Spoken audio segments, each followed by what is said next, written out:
నా శోధనల్లో నాతో కూడా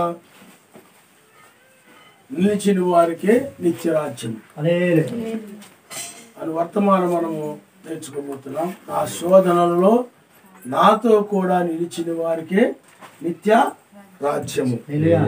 లోకాసు వార్త 22వ అధ్యాయము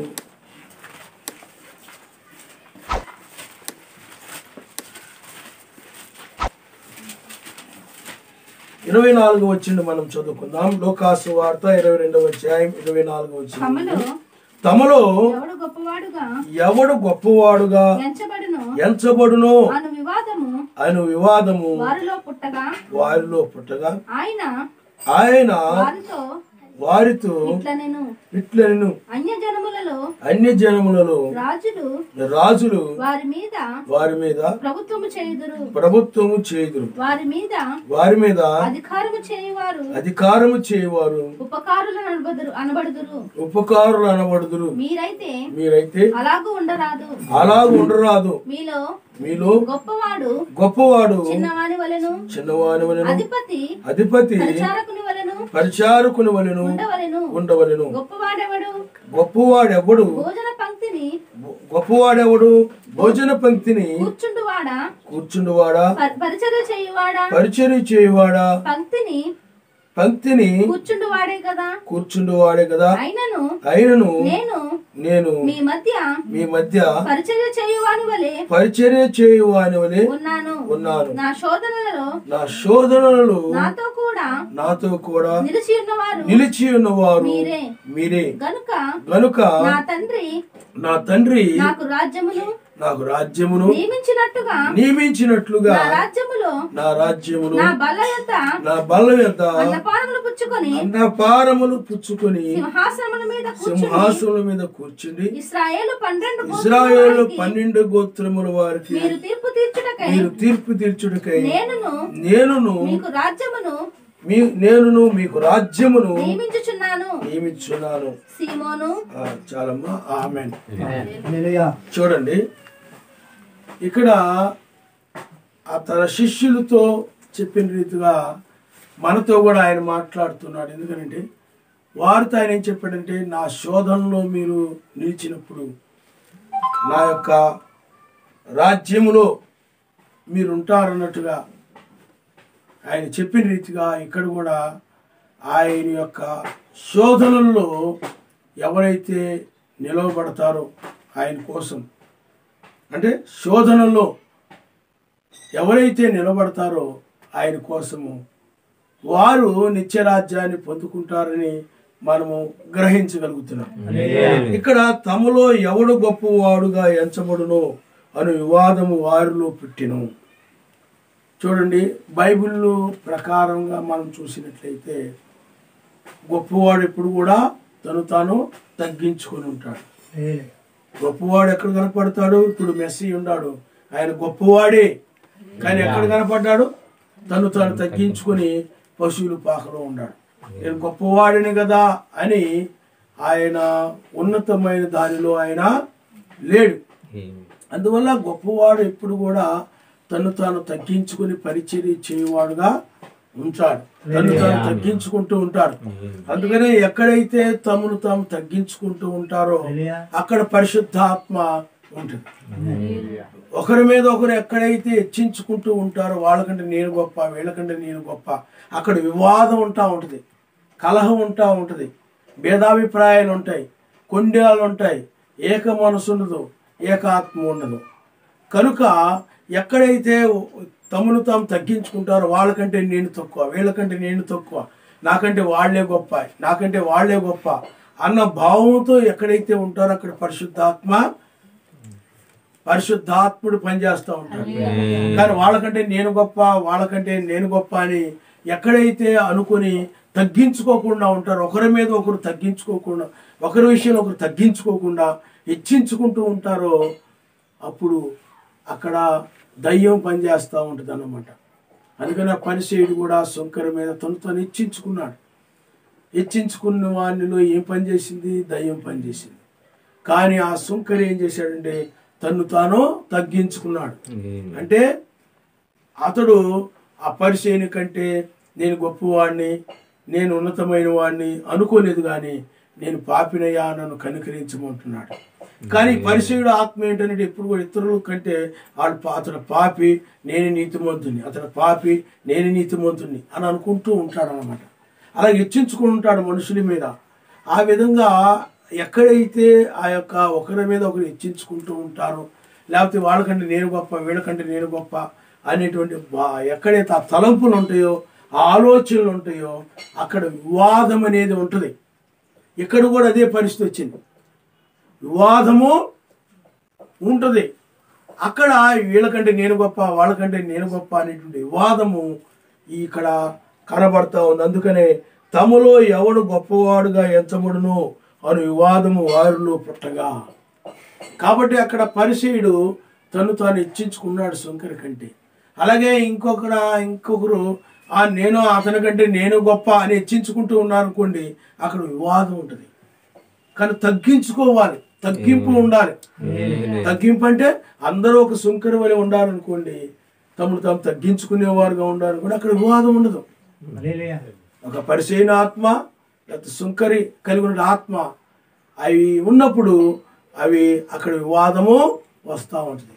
తగ్గింపు కావాలి. దీనత్వంలో ఆయన తను తాను మరుగు చేసుకుని ఉంటాడు. దీనత్వంలో ఆయన నివాసం చేస్తాడు. గొప్ప గొప్ప వాటిల్లో నివాసం చేయడు. తమను తాము తగ్గించుకొని ఉండాలి. అయితే ఇక్కడ ఆయన తను తాను తగ్గించుకొని ఆయన భూమి మీదకి వచ్చినప్పుడు, వచ్చినందువల్ల ఆయన భూమి మీద శోధనలు అనుభవించాల్సి వచ్చింది. ఎందుకంటే ఈ శరీరాన్ని ధరించుకున్నాడు కాబట్టి సాతానుడు కూడా శోధించడానికి అవకాశం దొరికింది. ఇక్కడ మెస్సయ్య నా శోధనలో నాతో కూడా నిలిచి ఉన్నవారు మీరే అంటున్నారు. ఆయన బాప్తిజం పొందిన తరువాత అపవాది శోధించడం ఆరంభించాడు. ఏ విధంగా శోధించడం ఆరంభించాడనంటే, వాడు లోకాన్ని తీసుకుని వచ్చి ఆ లోకాన్ని మెస్సయ్య ముందు పెట్టాడు. సర్వశక్తిమంతుడేమో వాక్యమును చూయిస్తా ఉన్నాడు, లేఖనాలు చూయిస్తా ఉన్నాడు. అప్పుడు సాతానుడు ఆ శోధనలో, వాడి శోధన ఏమిటనంటే, ఆ శోధనల ద్వారా ఆయన ఏదో విధంగా పడగొట్టాలనేటువంటి తలంపనమాట. వాడు సాతాను ఎందుకు శోధిస్తాడనంటే, ఏదో విధంగా వాక్యం నుండి దూరం చేయడానికి, సర్వశక్తిమంతుడి నుండి దూరం చేయడానికి ఆ సాతానుడు శోధిస్తూ ఉంటాడు. వాడు శోధకుడు, వాడే అపవిత్రాత్మ, వాడే దయ్యము, వాడే దురాత్మ, వాడు సాతానుడు, వాడే లూసిఫర్, ఇలాగా పేరుతో పిలువబడతా ఉన్నాడు. వాడు ఆయన ఎప్పుడైతే బాప్తిజం పొంది వచ్చాడో అప్పుడు వాడు శోధించడము ఆరంభించాడు. అందుకని వాడు ఇప్పుడు కూడా లోకాన్ని తీసుకుని వచ్చి శోధిస్తాడు. ఇంకొక విషయము, వాడు నీవు కలిగి ఉన్న దానిని దూరం చేసి కూడా శోధిస్తాడు. నీ అవసరాన్ని ఎరిగి శోధిస్తాడు. నువ్వు కలిగి ఉన్న దానిని బట్టి కూడా వాడు ఏం చేస్తాడు చెప్పండి? శోధిస్తాడు. యోబు దగ్గరకు వచ్చినప్పుడు యోబు చాలా కలిగి ఉన్నాడు. వాటన్నిటిని కూడా నాశనం చేసి శోధించాడు వాడు. ఇక్కడ మెస్సయ్య దగ్గరికి ఏమీ లేదు, ఆయన దగ్గర ఏమీ లేదు. కానీ లోకానంతం, లోక రాజ్యాలు, మహిమను వాటిని చూపించి శోధించడం ఆరంభించాడు. అంటే వాడి ఆలోచన ఏమిటనంటే, అక్కడ లోతుని శోధించడంలో, యోబుని శోధించడంలో అక్కడ సాతానుడు ఆలోచన ఏమిటనంటే, అవన్నిటిని గురించి విచారాలు కలుగు చేయాలి. కోల్పోయిన వాటిని గురించి, ఆ నశించిన వాటిని గురించి, ఆ వాటి వైపు ఆలోచన కలుగు చేయాలి అని దానికోసమే వాటిని నాశనం చేశాడు. అప్పుడు యోబు మనసు అటువైపు తిరుగుతుందని వాడు ఆలోచన. అంటే నీ మనస్సుని వాడి వైపు తిప్పుకోవడం కోసం వాడు ఏం చేస్తాడు చెప్పండి? శోధిస్తుంటాడు సాతానుడు. ఇక్కడ యోబు యొక్క మనసును కూడా వాటి వైపు మరలించడానికి వాడు ఆలోచన చేశాడు. ఇక్కడ కూడా మెస్సయ్య అవేమి కలిగి లేడు. యోబులాగా గొప్ప ధనవంతుడేం కాదు ఆయన. భూమి మీదకి వచ్చినప్పుడు పేద వ్యక్తిగా ఉన్నాడు ఆయన. అందువలన వాడు లోకరాజ్యం వాటన్నింటి తీసుకొచ్చాడు.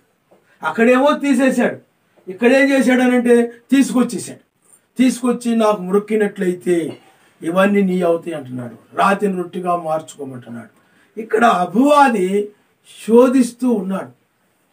ఆ శోధనలలో మెస్సయ్య ఆయన వాక్యం మీదే నిలిచాడు. ఆయన గురించి రాయబడినటువంటి లేఖనాల మీదే నిలిచాడు. ఆయన మనుషుల రొట్టె వల్ల కాదు గాని వాక్యం వల్ల మాత్రమే బ్రతుకుతాడు, ఆయనకే మొక్కాలి. ఈ విధంగా ఆయన వాక్యం మీదే నిలిచాడు తప్ప అపవాది శోధించేటువంటి వాడు ఆలోచనలో శోధిస్తాడు, ఆలోచనలో తీసుకొస్తాడు. ఇవన్నీ కూడా లోక సంబంధమైన వాడన్నీ ఏం చేస్తాడు, ఆలోచనలో తీసుకొస్తాడు. ఆలోచనలో తీసుకొచ్చినప్పుడు ఆలోచనలో నువ్వు వాటన్నిటిని కూడా ఎదిరించి వాక్యం కోసం నిలబడాలి. ఇక్కడ మెస్సయ్య ఆ శోధనల్లో, అపవాది యొక్క శోధనల్లో వాక్యం మీద నిలిచాడు. ఆయన హల్లెలూయా హల్లెలూయా. వాక్యం అనగా సర్వశక్తిమంతుడి. అక్కడ శోధన సమయములో, శోధన కాలములో, ఆ శోధనలలో మెస్సయ్య వాక్యం మీదే నిలిచాడు. వాక్యం మీద నిలవడమే ఆ శోధనలలో, వాక్యం మీద నిలబడడం. ఇక్కడ చూడండి, నా శోధనలలో నాతో కూడా నిలిచి ఉన్నవారు మీరే. అక్కడ వాక్యానికి ఏమొచ్చింది, శోధన వచ్చింది. సాతాను ఏం చేశాడు, వాక్యాన్ని శోధించాడు. వాక్యమైన ఎవరు, మెస్సయ్య. ఆ శోధించాడు శోధకుడు, అయినా కానీ మెస్సయ్య వాక్యం మీద నిలిచాడు.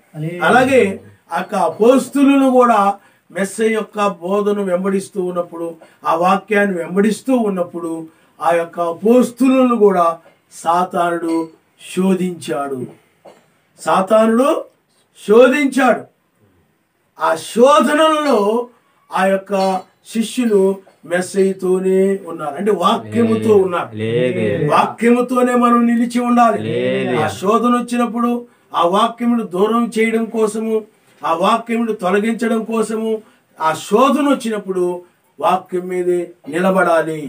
మెస్సయ్యతో, అందుకనే ఇక్కడ నిలిచి ఉన్నవారు, లేకపోతే నా శోధనలో నాతో కూడా నిలిచి ఉన్నవారు మీరే. ఆ మెస్సయ్యకు శోధనలు వచ్చినప్పుడు, అక్కడ వాక్యమునకు శోధనలు వచ్చినప్పుడు అక్కడ శిష్యులు మెస్సయ్యతోనే నిలిచున్నారు. ఆ శోధనలు ఏ విధంగా పరిసయ్యుల వల్ల వచ్చాయి, యూదుల వల్ల వచ్చాయి, రోమీల వల్ల వచ్చాయి.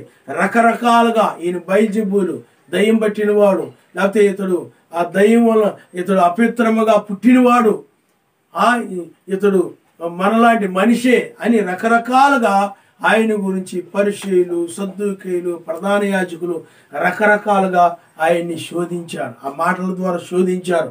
ఆ మాటలలో వీళ్ళు పడిపోకుండా, మెస్సయ్య ఎలాగైతే ఆ లోకరాజ్యాలను ఆశించి పడిపోకుండా ఎలాగైతే ఆ శోధనలో నిలిచాడో, ఈ శిష్యులు కూడా వాళ్ళ యొక్క మాటలలో పడిపోకుండా, అపవాది యొక్క తంత్రాలు, ఎందుకంటే వాళ్ళ సర్ప సంతానం, ఆ సర్పపు సంతానం యొక్క కుయుక్తుల్లో, వాళ్ళ ఆలోచనలో, వాళ్ళ మాటల్లో పడిపోకుండా వీళ్ళు వాక్యముతోని, అనగా మెస్సయ్యతోని నిలిచి ఆయన. అలాంటి శోధనలో ఎక్కడ నిలిచున్నారు, ఆయనతో నిలిచారు తప్ప ఆ రకరకాలుగా ఆయన గురించి బయల్జెబూలని, ఆ దయ్యం పట్టిన వాడిని అలాగేలాగా మాట్లాడినప్పుడు ఇది నిజమా అని ఆయన యొక్క ఆ పరిసయ్యులు, సద్దూకీయుల యొక్క మాటలు నమ్మి, ఆ శోధకుల యొక్క మాటలు నమ్మి, ఆ యొక్క దుర్బోధకుల యొక్క మాటలు నమ్మి వాళ్ళు ఆ యొక్క వాక్యాన్ని విడిచిపెట్టలేదు. వాళ్ళు మెస్సయ్యతోనే ఉన్నారు. అందుకు ఆయన అంటాడు, నా శోధనల్లో నాతో కూడా నిలిచి ఉన్నవారు మీరే. నా రాజ్యములో నా బల్ల యొద్ద అన్నపానమును పుచ్చుకొని సింహాసనం మీద కూర్చుండి ఇజ్రాయేలు 12 గోత్రముల వారికి మీరు తీర్పు తీర్చుటకై నేను మీకు రాజ్యమును నియమిస్తున్నాను. మీకు ఒక రాజ్యాన్ని నియమిస్తున్నాను. ఆయన ఒక రాజ్యాన్ని పొందుకున్నారు. మనము కూడా ఒక రాజ్యాన్ని పొందుకోవాలంటే వాక్యముతో నిలిచి ఉండడమే, మెస్సయ్యతో నిలిచి ఉండడమే, ఆయన యొక్క ప్రవక్తలతో నిలిచి ఉండడమే, మెస్సయ్యతో నిలిచి ఉండడమే, ఆ ప్రవక్తలు చెప్పిన వాక్యంతో నిలిచి ఉండడమే మెస్సయ్యతో నిలిచి ఉండడం.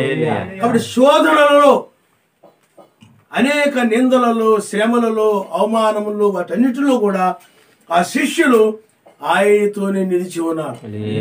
కానీ ఇస్కరియోతు యోధాని సాతానుడు శోధించాడు, డబ్బు ద్వారా శోధించాడు. డబ్బు, ఆ పరిచయులు ఆ ధనాపేక్ష, ధనాన్ని చూయించారు. ఇదిగో ఈ ధనము నీకు ఇస్తాం, ఇంత ధనం మీకు ఇస్తాం, నువ్వు మెస్సయ్య ఎక్కడున్నాడో మాకు చెప్పు, మెస్సయ్యని మాకు చూయించు, లేకపోతే మెస్సయ్యని మాకు తెలియచేయి, లేకపోతే మెస్సయ్యని మాకు అప్పగించు, అప్పుడు ఈ డబ్బంతా మీదే అవుతుంది. అపవాది ఆ విధంగా ఇస్కరియోతు యోధాన్ని శోధించినప్పుడు ఆ శోధనలలో, ఆ పరిచయుల యొక్క మాటలలో, ఆ పరిచయుల యొక్క లేకపోతే సద్దూకుల యొక్క, ఆ దుష్టుల యొక్క మాటలలో, ఆ శోధనలలో, వారి యొక్క ఆలోచనల్లో ఈ ఇస్కరియోతు యోధా పడిపోయాడు. పడిపోయి మెస్సయ్యతో నిలిచిలేడు. మెస్సయ్యతో నిలిచి లేకుండా వాడు పరిచయులతో, ఆ దుష్టులతో నిలిచి ఉన్నాడు. అందువల్ల సాతానుడు నిన్ను మెస్సయ్య నుండి దూరం చేయడానికి, వాక్యం నుండి దూరం చేయడానికి డబ్బును కానీ, లేకపోతే లోక సంబంధమైన రాజ్యాలు కానీ, లోక సంబంధమైనటువంటి ఆ యొక్క ఆస్తులను కానీ, వాటిని వీటిని నీకు ఎరగా వేసి వాడు ఏం చేస్తాడండి, వాడు లోకంలో లాక్కుంటాడు. మెస్సయ్య యొద్ద నుండి, వాక్యం యొద్ద నుండి లాగేస్తూ ఉంటాడు. ఆ ఒక చేపలు పట్టే వ్యక్తి అతడు గాలానికి ఏం చేస్తాడు, ఎర్రనే వేస్తాడు. ఆ ఎర్రని తిందామని వచ్చి ఆ యొక్క చేప ఏం చేస్తానంటే ఆ ఎర్రని తినబోయి లోపల గాలం ఉందని తెలీదు.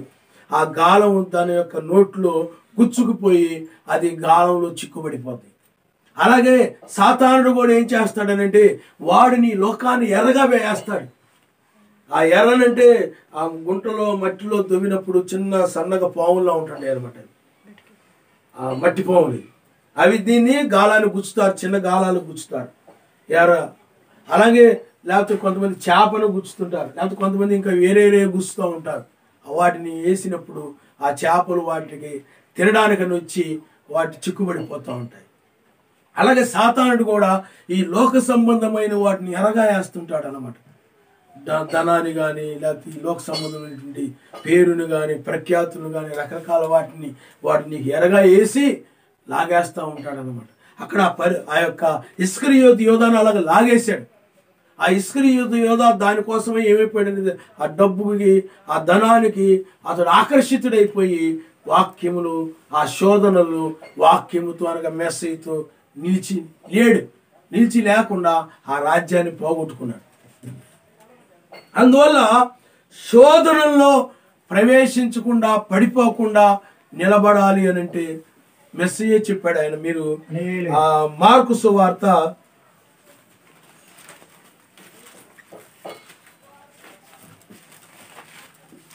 చూడమ్మా, మార్కు సువార్త 14వ అధ్యాయము 38వ వచనం. మార్కు సువార్త 14వ అధ్యాయము 38వ వచనం. నాయనా తండ్రి, మీరు శోధనలో ప్రవేశించుకుంటున్నట్లు మెలకుగా ఉండి ప్రార్థన చేయండి. ఆత్మసిద్ధమే గాని శరీరము బలహీనమని పేతురుతో చెప్పి తిరిగిపోయి ఇంతకు ముందు పలికిన మాటల్ని పలుకుచు ప్రార్థించను. చాలా హల్లెలూయా. మీరు శోధనలో ప్రవేశించుకుంటున్నట్లు మెలకువ కలిగి మీరు ప్రార్థన చేయండి. మెలకుగా ఉండి ప్రార్థన చేయండి. శోధనలో ప్రవేశించకుండా ఉండాలంటే మెలకువ కలిగి ప్రార్థన చేయాలి. ఆ శిష్యులు మెలకువ కలిగి ప్రార్థించేవారు కాబట్టి అక్కడ శోధనలు వచ్చినప్పుడు, అంటే మెస్సీ ఇజ్రాయెల్ మధ్య 3.5 సంవత్సరం ఉన్నప్పుడు అనేక శోధనలు వచ్చాయి. ఆ శోధనల్లో వాక్యముతోనే నిలిచి ఉన్నారంటే, మెస్సీతోనే నిలిచి ఉన్నారంటే దానికి కారణం ఏమిటంటే ప్రార్థన. మరి ఈ యొక్క ఇస్కరియోతు యోధా ఎందుకు నిలిచి ఉండలేకపోయాడు? ఎందుకు వాక్యముతో ఉండలేకపోయాడు? ఎందుకు మెస్సీతో ఉండలేకపోయాడు అని అంటే అతడు శోధనల్లో నిలబడలేకపోవడానికి కారణము అతనికి ప్రార్థనా జీవితం లేదు. ప్రార్థన లేని వారు వాక్యముల నుండి దూరం అయిపోతారు, పడిపోతారు. దాని నుండి పడిపోకుండా ఉండాలని అంటే ప్రార్థన ఉండాలి. ఎల్లప్పుడూ ప్రార్థన చేయాలి, నిత్యము ప్రార్థన చేయాలి. ప్రార్థించే వాళ్ళు ఎప్పుడు కూడా మెస్సీకి దూరం కాలేరు. ఆయన యొక్క రాజ్యానికి దూరం కాలేరు. అందుకనే శోధనలో నిలబడితేనే ఆ రాజ్యాన్ని ప్రవేశించగలుగుతాడు. అపవాది శోధిస్తాడు రకరకాల లోక సంబంధమైన వాటిని తీసుకొచ్చి. ఆ శోధనల్లో నిందలలో, అవమానాలు, లేకపోతే సమస్యలు, ఒడిదుడుకులు ఇవన్నీ తీసుకొచ్చి వాడు శోధిస్తూ ఉంటాడు.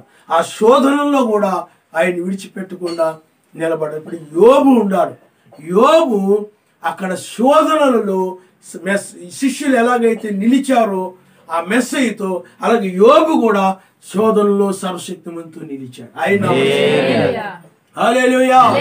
ముందు ఉండడమే కాదు, అన్నీ ఉన్నప్పుడు తనకి ఆస్తులు, గొర్రెలు, లేకపోతే యొక్క మేకలు, లేకపోతే పశువులు, లేకపోతే ఆస్తి కలిగిన వాడు, అతనికి సంతానం ఉన్నారు, అంతా బ్రహ్మాండంగా ఏమి లోటు లేకుండా బహుగా ఆశీర్వదించబడిన వాడు కనపడుతున్నాడు. అతడు గొప్ప ధనవంతుడు. అతని వంటి వాడు ఎవరు కూడా ఆ ప్రాంతంలో లేరు. అతడు సర్వశక్తిమంతునికి భయపడి చెడుతలను విసర్జించిన వాడని బైబిల్ చెప్తా ఉంది. అయినప్పటికీ అపవాది అక్కడ శోధించాడు. ఎందుకంటే అది సర్వశక్తిమంతుని యొక్క అనుమతితో జరిగింది. అంటే నువ్వు కంచేసావు కాబట్టి అతడు పడిపోకుండా అలాగా వాక్యం నిలిచి ఉన్నాడు. కానీ ఆ కంచెని తీసివేస్తే అతను నేను సులువుగా పడేస్తాను, ఆ యొక్క యోబుని నేను శోధించి పడగొట్టేస్తానన్నాడు. ఆ కంచె అతని ప్రాణాన్ని తప్ప ఇంక మరి దేన్ని అంటే ఆ ప్రాణాన్ని తప్ప ఇంక దేన్నైనా కూడా వాడు ఏదైనా చేసేలాగున ఆ కంచెని సర్వశక్తిని తీసివేశాడు. అప్పుడు సాతానుడు ఒక్కొక్కటి నాశనం చేసుకుంటూ వచ్చాడు. అలాగే చివరికి సంతానం కూడా నశించారు. అన్నీ పోయాయి. చివరికి శరీరం కూడా ఆ కురుపులతో ఉండిపోయింది. ఆ యొక్క పెంకు తీసుకొని ఆ కురుపుల్ని రుద్దుకుంటా ఉండేవాడు. అతని యొక్క శరీరము అసలు ఒక స్వరూపం అంటే మంచి రూపము లేకుండా చాలా అసహ్యంగా, చాలా భయంకరంగా కనపడతా ఉంది ఆ శరీరం. అది ఒక రకమైన వాసన వస్తుందేమో ఆ శరీరం దగ్గర.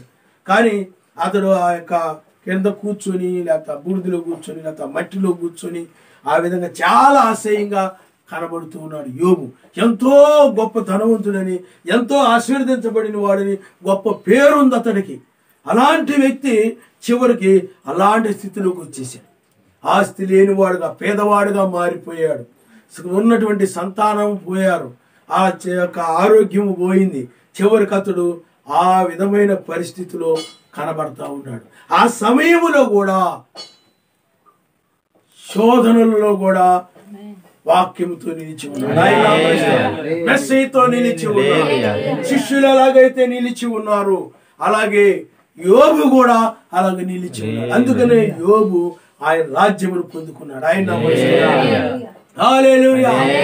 కాబట్టి ఆ యోబు అక్కడ శోధనలో ఉన్నప్పుడు యోబుతో తన భార్య కూడా లేదు, అలాగే యోబుతో తన స్నేహితులు కూడా ఆ శోధనలో నిలబడలేదు. ఆ భార్య నిలబడలేదు, స్నేహితులు నిలబడలేదు, ఎవరు నిలబడలేదు. కానీ యోబు నిలబడి ఉన్నాడు. అందుకని యోబుతో నిలబడితే వాక్యంతో నిలబడినట్టు. ఎందుకంటే వాక్యముతో యోబు నిలబడ్డాడు కాబట్టి ఆయన నామనిస్తాడు. హల్లెలూయా. ఎప్పుడైనా కూడా వాక్యముతో నిలబడిన వారు శోధనలో ఉన్నప్పుడు నీవు కూడా ఆ శోధనలో వారితో నువ్వు నిలబడినట్లయితే నువ్వు మెస్సీతో నిలబడినట్టే. అక్కడ ఎవరు యోబు దగ్గర ఎవరు కూడా నిలబడలేదు. అందుకనే తన భార్య కూడా చివరికి ఏముందనంటే, నువ్వు దూషింత యథార్థంగా జీవించావు, ఇంత సర్వశక్తి మధ్య నువ్వు భయపడి చెడుతనాన్ని విసర్జించావు, కానీ మరి నీకు ఇలాంటి పరిస్థితి వచ్చేసింది. కాబట్టి ఇంకా ఎందుకు ఆయన నమ్ముకోవడం, ఇంకెందుకు ఆయన మీద విశ్వాసం అని ఇంకెందుకు ఆయన దూషించి మరణము కమ్మున్నప్పుడు నువ్వు మూర్ఖురాలు మాట్లాడినట్లు మాట్లాడుతున్నావు. ఆయన దగ్గర మనం మేలే పొందుదమా, కీడెందుకు మనం ఆయన కోసం అనిపించకూడదు. నువ్వు నమ్ముకుంది మేలు పొందడానికే కాదు, ఆయన కోసం శోధనలు కూడా అనుభవించడానికి నువ్వు. అందుకని మేలే అనుభవించదగుదమా, కీడెందుకు అనుభవించకూడదు అంటే శోధనల వల్ల కీడు వస్తాయి. ఆ విధంగా యోబు శోధనల్లో సర్వశక్తిమంతుని వాక్యం మీద నిలిచి ఉన్నాడు. అన్ని పోయినా, శరీరం పోయినా, చివరికి ప్రాణానికి కూడా భయపడకుండా వాక్యముతో నిలిచి ఉన్నాడు. హల్లెలూయా. కాబట్టి మెస్సయ్య వాక్యంతో నిలిచి ఉన్నాడు. శిష్యులు మెస్సయ్యతో నిలిచి ఉన్నారు. యోబు వాక్యంతో నిలిచి ఉన్నాడు. అందుకని ఏమంటాడండి, నా శోధనలో నాతో నిలిచి ఉన్న వారికి నా రాజ్యం, ఆయన మనుషులు. హల్లెలూయా, హల్లెలూయా. చాలా మంది ఆయన అన్ని ఇచ్చినప్పుడు ఆయనతో చక్కగా నిలబడతారు. ఆయన అన్ని ఇచ్చినప్పుడు చక్కగా నిలబడతారు. కానీ అవన్నీ దూరం అయిపోయినప్పుడు అంటే సర్వశక్తిమంతుని వదిలేస్తారు. ఆ యోబు భార్య అదే విధంగా చేసింది. యోబు భార్య ఆ విధంగా చేసింది. అన్నీ ఉన్నప్పుడు చక్కగా ఆయన సర్వశక్తిమంతుని యొక్క వాక్యంతో ఉంది ఆమె. కానీ శోధనలు వచ్చినప్పుడు ఆమె మెస్సయ్యతో లేదు. ఆమె ఏం చేసిందనంటే దూషించి మరణము కమ్మంటా ఉంది. యావే ఇచ్చెను, యావే తీసుకునేను, ఆయనకే మహిమ కలుగును. ఇచ్చేవాడు ఆయనే, తీసుకునేవాడు కూడా ఆయనే. యావే ఇచ్చెను, ఆ సంతానాన్ని ఆయనే ఇచ్చాడు, ఆయనే తీసుకున్నాడు. ఆయనకే మహిమ కలుగును గాక, ఆయనకే స్తుతి కలుగును గాక. మేలు పొందుకున్నప్పుడు స్తుతించడమే కాదు, మేలు పొందుకున్నప్పుడు ఒక ఆరాధన ఏదో జరిగించడం కాదు, కానీ కీడు సమయములో కూడా ఆయన ఆయన్ని స్తుతించగలగాలి. మీకు అర్థమైందా? ఆయన్ని స్తుతించగలగాలి, ఆయన ఆరాధించగలగాలి, ఆయన పక్షముగా మాట్లాడగలగాలి, ఆయనతో నిలిచి ఉండాలి. ఆయన మనుషుడు. హల్లెలూయా. అందువల్ల శోధనల్లో మెస్సయ్యతో నిలిచిన వారికి చాలా మంది అంటారు, నాకు చాలా శోధనలు ఉన్నాయండి, రకరకాల శోధనలు ఉన్నాయి, ప్రార్థన చేయలేకపోతున్నాను, భక్తి చేయలేకపోతున్నాను, నాకు రకరకాల సమస్యలు ఉన్నాయి, నా భార్య నాకు శోధన, నా భర్తే నాకు శోధనగా ఉంటున్నాడు, నా పిల్లలే నాకు పెద్ద శోధనగా ఉంటున్నారు, వారు శోధనగా ఉంటున్నారు, వీరి శోధనగా ఉంటున్నారు. అందువల్ల నాకు భక్తి మీద మనసు లేదు, ప్రార్థన మీద మనసు లేదు, వాక్యం మీద మనసు లేదు, వేటి మీద కూడా మనసు లేదు అని చాలా మంది చెప్తుంటారు. కానీ శోధనలలో చేయగలగాలి. హల్లెలూయా. అందువల్ల మేలే అనుభవించదగుదుమా, ఆయన కోసం కీడెందుకు మనము అనుభవించకూడదు. ఆ కీడులో కూడా యోబు ఆయనకే మహిమ కలుగును గాక. ఆయన హల్లెలూయా. అన్ని ఉన్నప్పుడే కాదు, లేనప్పుడు కూడా ఆయన్ని పేద స్థితిలో కూడా అన్ని కోల్పోయి పేదవాడైనప్పుడు కూడా సర్వశక్తిమంతుని ఘనపరిచాడు, మహిమపరిచాడు. ఇచ్చినప్పుడే కాదు, ఆయన తీసుకున్నప్పుడు కూడా మహిమపరిచాడు. చాలా మంది ఇచ్చినప్పుడు ఆయన్ని మహిమపరుస్తారు, ఏదైనా ఆయన పొందుకున్నప్పుడు మహిమపరుస్తారు, కానీ ఏదైనా పొందుకున్నది దూరం అయిపోయినప్పుడు ఆయన్ని తిట్టడం ప్రారంభిస్తారు. ఇచ్చినట్టే ఇచ్చి మాకు ఇలా ద్రోహం చేశాడు, అలాగా అన్యాయం చేశాడు ఆయన. ఆ సర్వశక్తిమంతుడు ఏం దేవుడు ఏంటో అని రకరకాలుగా మాట్లాడేవాళ్ళు ఉంటారు, రకరకాలుగా అనేవాళ్ళు ఉంటారు. కానీ తీసుకున్నప్పుడు కూడా ఆయన్ని స్తుతించాడు, ఆయన్ని ఘనపరిచాడు. కాబట్టి శోధనల్లో ఎవరైతే నిలుస్తారో వారే ఆ రాజ్యంలోనికి, ఆ 1000 ఏళ్ల పాలనలోనికి, ఆ మహిమగల దేశంలోనికి ప్రవేశిస్తారు. ఆయన హల్లెలూయా, హల్లెలూయా. కాబట్టి మెస్సయ్య ఆ యొక్క శోధనలో నిలిచాడు. అక్కడ అపవాది శోధించాడు, లోకాన్ని తీసుకొచ్చి వాడు శోధించాడు, లోక రాజ్యాలు తీసుకొచ్చి శోధించాడు. యోబును కూడా అపవాది స్నేహితుల ద్వారా, తన భార్య ద్వారా, సాతాను ద్వారా, ఆ సాతానుడు ఆ విధంగా యోబుని శోధించాడు. అయినప్పటికీ కూడా యోబు శోధనలలో కూడా సర్వశక్తిమంతునితో నిలిచి ఉన్నాడు. హల్లెలూయా. వాక్యముతోనే నిలిచి ఉన్నాడు, వాక్యముతోనే మనం నిలబడాలి. ఎన్ని కష్టములు వచ్చినా, ఎన్ని బలహీనతలు వచ్చినా, అనారోగ్యములు వచ్చినా, లేకపోతే నష్టాలు వచ్చినా, ఎన్ని వచ్చినా గాని ఆయనతోనే నిలబడాలి. మాకేమి న్యాయం చేశాడని, మాకేం మేలు జరిగిందని, మా కీడే ఏది చేసినా కానీ మాకు కీడే జరుగుతుంది. ఎటు వెళ్ళినా మాకు కీడే ఎదురు వచ్చేస్తుంది. ఏమి పట్టుకున్నా కానీ మాకు కీడే వచ్చేస్తుంది.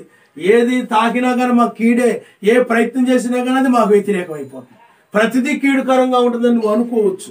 ఆ సమయంలో కూడా, ఆ శోధనలో కూడా ఆయన మహిమపరచాలి. ఆయన మనుషులు శోధనలో కూడా అలాగా నిలిచి ఉండాలి. మెస్సయ్య ఉన్నాడు. ఆయన ఎటు వెళ్ళినా కానీ వ్యతిరేకత, ఎటు వెళ్ళినా కానీ ఆ ఇజ్రాయెల్ మధ్య ఉన్నప్పుడు కీడుకరమైన మనుషులే, కీడుకరముగా ఆయన గురించి ఆలోచన చేసేవాళ్లే, ఎక్కడ చూసినా ఆయన గురించి వ్యతిరేకంగా మాట్లాడుకునేవాళ్లే ఆ ఇజ్రాయిల్, ఆ యూదులు.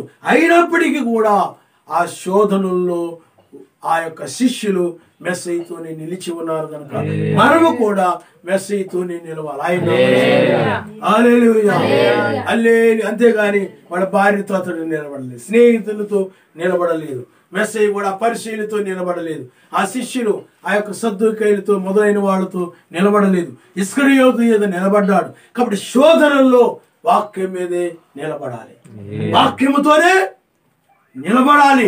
మెస్సయ్యతో నిలబడితేనే ఆయన రాజ్యాన్ని పొందుకుంటారు తప్ప ఆ మెస్సయ్య యొక్క శోధనల్లో నువ్వు నిలబడకపోయినట్లయితే వాక్యము శోధించబడుతుంది. వాక్యాన్ని సాతాను ఏం చేస్తుంటే విశ్వసించనీయకుండా ఆ వాక్యం మీద ఆ నుండి వాక్యం నుండి దూరం చేయడానికి రకరకాలుగా వాడు శోధిస్తూ ఉంటాడు. అయినప్పటికీ కూడా నువ్వు వాక్యం మీదే నిలబడాలి.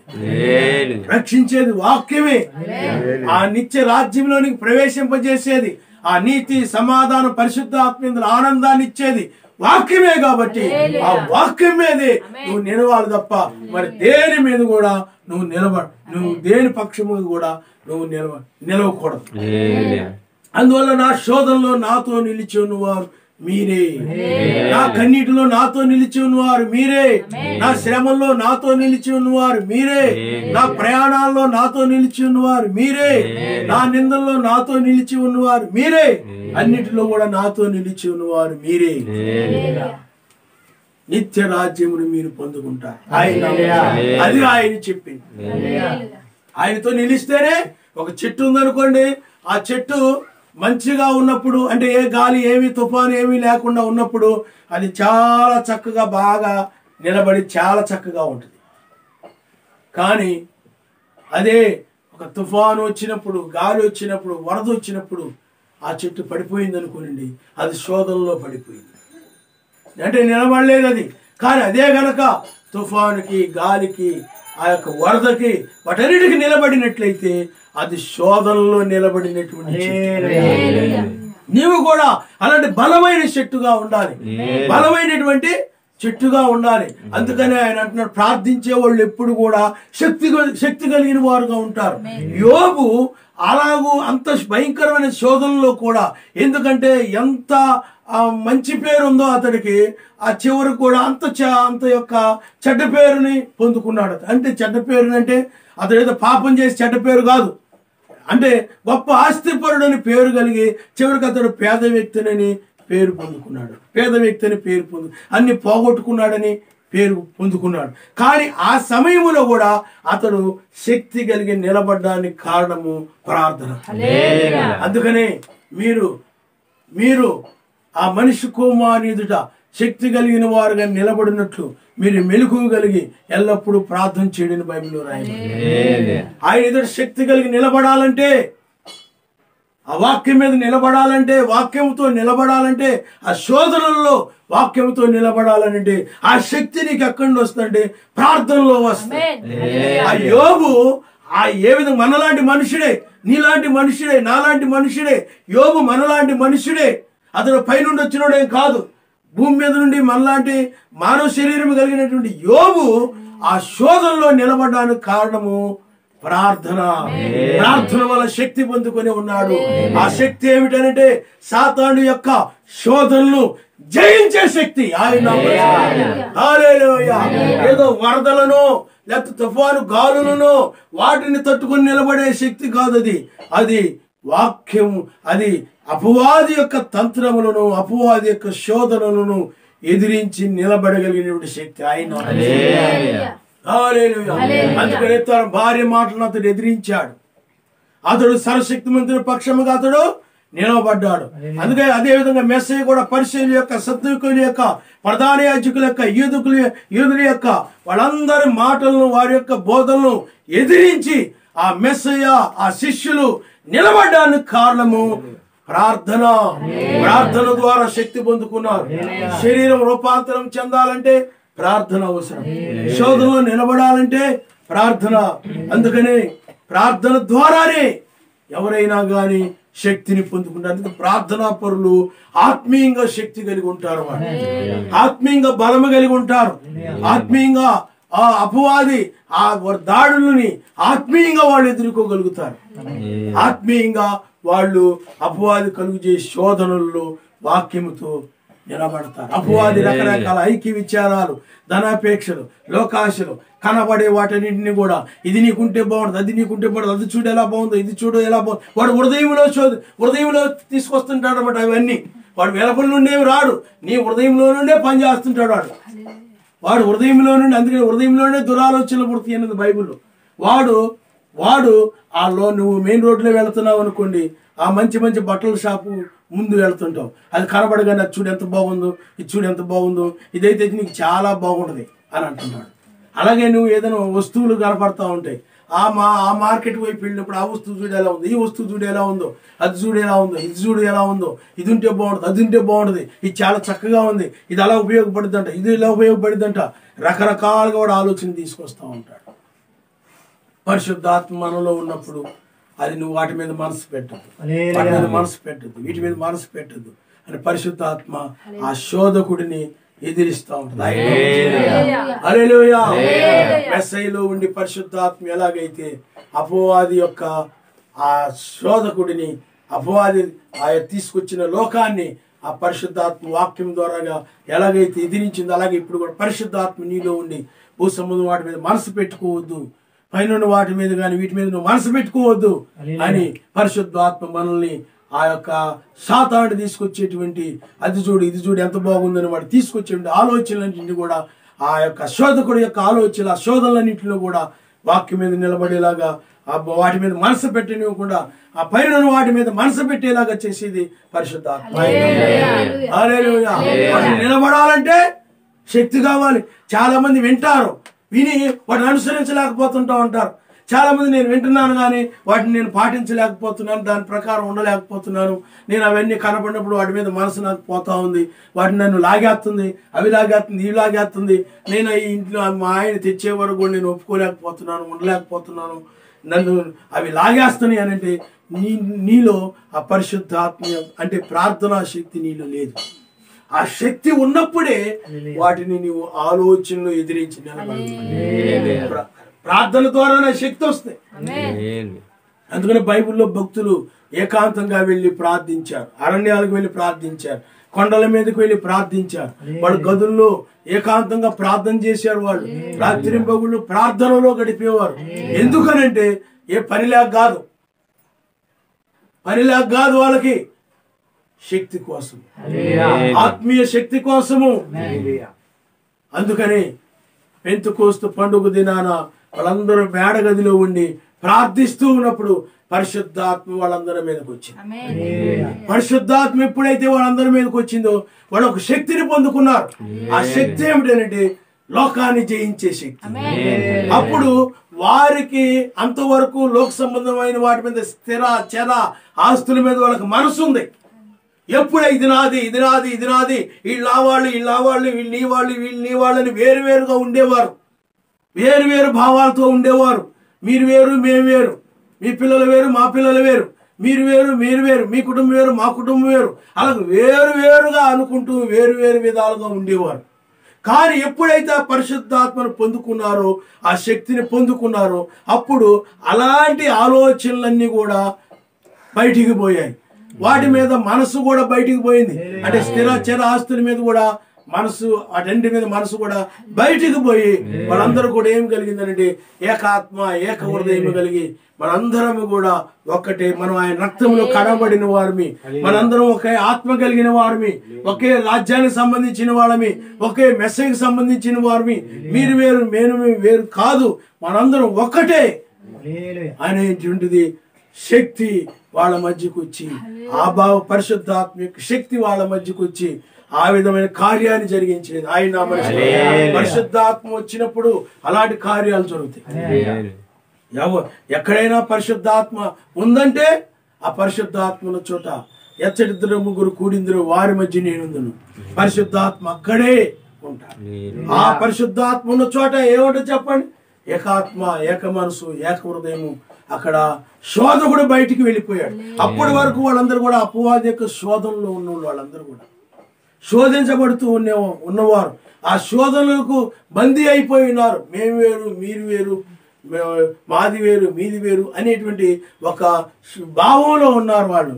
కానీ ఎప్పుడైతే పరిశుద్ధాత్మ వాళ్ళ మీదకి వచ్చేసిందో అప్పుడు ఏమైపోయారు చెప్పండి?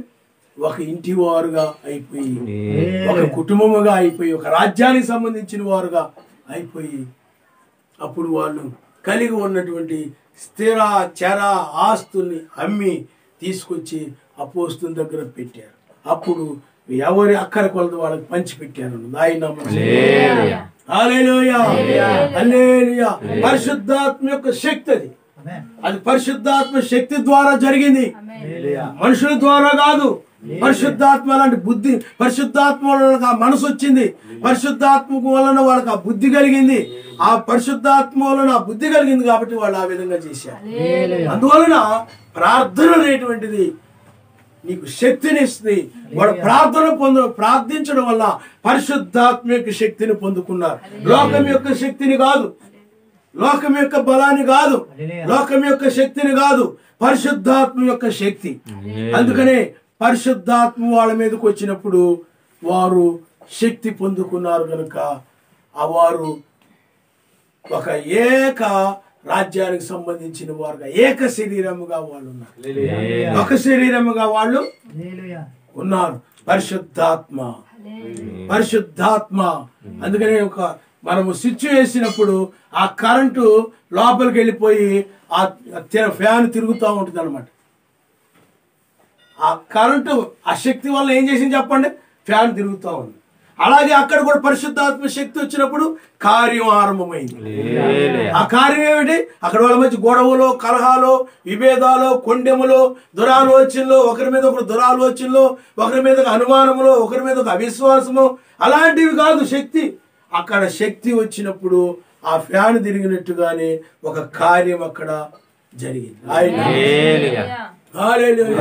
అలాగే యోబు జీవితంలో కూడా ఆ పరిశుద్ధాత్మ యొక్క శక్తిని కలిగి ఉన్నప్పుడు అతడు ఒక కార్యాన్ని కలిగి ఉన్నాడు. అది ఏమిటంటే పరిశుద్ధాత్మ శక్తి ద్వారా అపవాది ఎన్నో రకాలుగా యోబుని శోధించినప్పటికీ కూడా ఆ శక్తిని బట్టి అపవాది యొక్క శోధనలో పడిపోకుండా, యోబు తన భార్య వలె పడిపోకుండా అతడు నిలిచి ఉండడానికి కారణము ప్రార్థన. ఆయన శోధనలో ఎవరు నిలబడతారు, శోధనలో ఆయనతో ఎవరు నిలిచి ఉంటారు అంటే ప్రార్థించేటువంటి వారు. కొంతమంది గంటల తరబడి ప్రార్థన చేస్తూ ఉంటారు, కానీ వాళ్ళకి పరిశుద్ధాత్మ శక్తి ఉంటుంది. శక్తి వచ్చినప్పుడు ఏం జరుగుతుంది చెప్పండి? వాక్యం కోసం నిలబడడం అనేది ఉంటుంది. ఆ ప్రార్థన ద్వారా నీ వాక్య వ్యతిరేకమైన వాటిని విడిచిపెట్టేసి వాక్యం మీద నిలబడతాం. కానీ కొంతమంది గంటల తరబడి, రోజుల తరబడి ప్రార్థన చేస్తుంటారు, కానీ వాళ్ళలో ద్వేషం అనేది బాదు, అసూయ అనేది బాదు, కోపం అనేది బాదు, దురాలోచనలు అనేవి పోవు, కక్ష అనేది పోదు, ఇలాంటివి అసూయ అనేవి పోవు, లోక సంబంధం వాటి మీద ప్రేమ బాదు, లోక సంబంధం వాటి మీద మనసు బాదు. కానీ కన్నీటి ప్రార్థన తెగ చేస్తూ ఉంటారు కొంతమంది. కానీ వాళ్ళు పరిశుద్ధాత్మను పొందుకోలేదు. పరిశుద్ధాత్మను పొందుకున్నప్పుడు ఇవన్నీ నీ నుండి పోతాయి. ఆది సంఘములో అదే జరిగింది. అవన్నీ వాళ్ళలో నుండి బయటికి పోయాయి. అసూయ, ద్వేషము, క్రోధము, కోపము, కక్ష, లోకాన్ని ప్రేమించడం, వారు స్థిర ఆస్తులను ప్రేమించడం అన్ని పోయాయి. లోక సంబంధం వాటి మీద ప్రేమ పోయింది. అన్ని బయటికి పోయాయి కాబట్టి వాళ్ళు ఏమొచ్చింది? వాళ్ళ మధ్య ప్రేమ వచ్చింది. ప్రేమ, ఒకరి కోసం ఒకరు ప్రేమ కలిగి ఉన్నారు, ఒకరి మీద ఒకరు ప్రేమ కలిగి ఉన్నారు.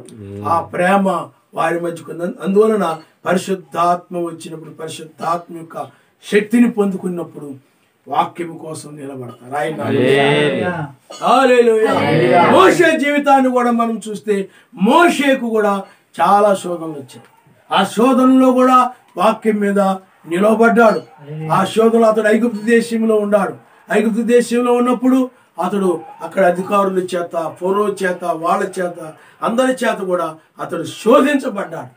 ఆ శోధనలో అతడు నిలబడ్డాడు కాబట్టి ఐగుప్తు అతడు బయటికి వెళ్ళిపోవాల్సి వచ్చింది. ఆ శోధనలో కనుక నిలబడకపోతే ఆ ఫరోతో కలిసిపోయేవాడే.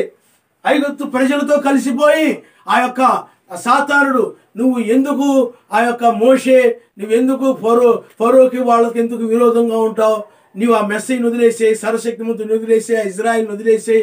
నువ్వు చక్కగా ఈ యొక్క ఫరో తర్వాత నీవే రాజువి, ఫరో తర్వాత నీవే ఈ యొక్క ఈ ఐగుప్తు అంతటిని కూడా ఏలేవాడు నీవే. సైన్యం అంతా నీ చేతిలో ఉంటుంది, దేశం అంతా నీ చేతిలో ఉంటుంది, ప్రజలందరూ నీ చేతిలో ఉంటారు, అధికారులందరూ నీ చేతిలో ఉంటారు, నీవే రాజువి. ఆ మెస్సీని వదిలిపెట్టేసేయి, ఆ సర్వశక్తిమంతుని వదిలిపెట్టేసేయి, ఆ ఇజ్రాయిల్ని వదిలిపెట్టేసేయి అన్నప్పుడు ఆ మోషే ఏ మాత్రము కూడా అతడు ఐగుప్తు మీద మనసు పెట్టలేదు, ఐగుప్తు సంబంధమైన వాడి మీద మనసు పెట్టలేదు. దేని మీద మనసు పెట్టాడనంటే సర్వశక్తిమంతుని మీద మనసు పెట్టాడు.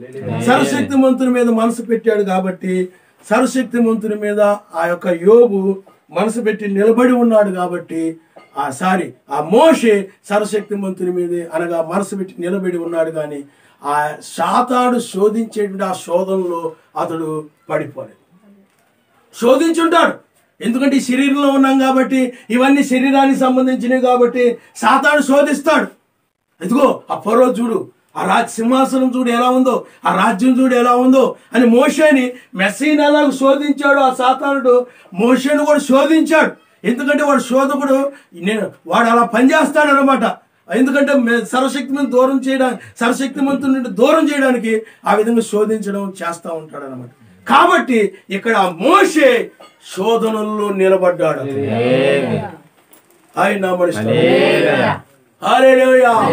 అప్పుడు ఐగుప్తు నుండి బయటికి వెళ్ళిపోయాడు. అంతేగాని ఐగుప్తులతో కలిసిపోలేదు అతడు. ఆ తర్వాత అక్కడ సర్వశక్తిమంతుడు అగ్ని ఆ పొదలో ఆ సర్వశక్తిమంతుడు దర్శించాడు మోషే. అగ్ని ఆరలేదు, పురుగు అక్కడ అగ్ని ఆరలేదు, ఆ చెట్టు చచ్చిపోలేదు, ఆ చెట్టు కాలిపోలేదు, ఆ చెట్టు మండుతా ఉంది, అగ్ని ఆరిపోవడం లేదు, అది మండుతా ఉంది. అది చాలా విచిత్రంగా అనిపించింది ఎవరికి? మోషేకి. అక్కడికి వెళ్ళాడు, ఆయన నామడిస్తాడు. అక్కడ దూత ఆ యొక్క మోషేకి ఐగుప్తుకి వెళ్ళమని సెలవిచ్చాడు. అప్పుడు ఐగుప్తుకి అతడు బయలుదేరి వచ్చాడు. ఆయన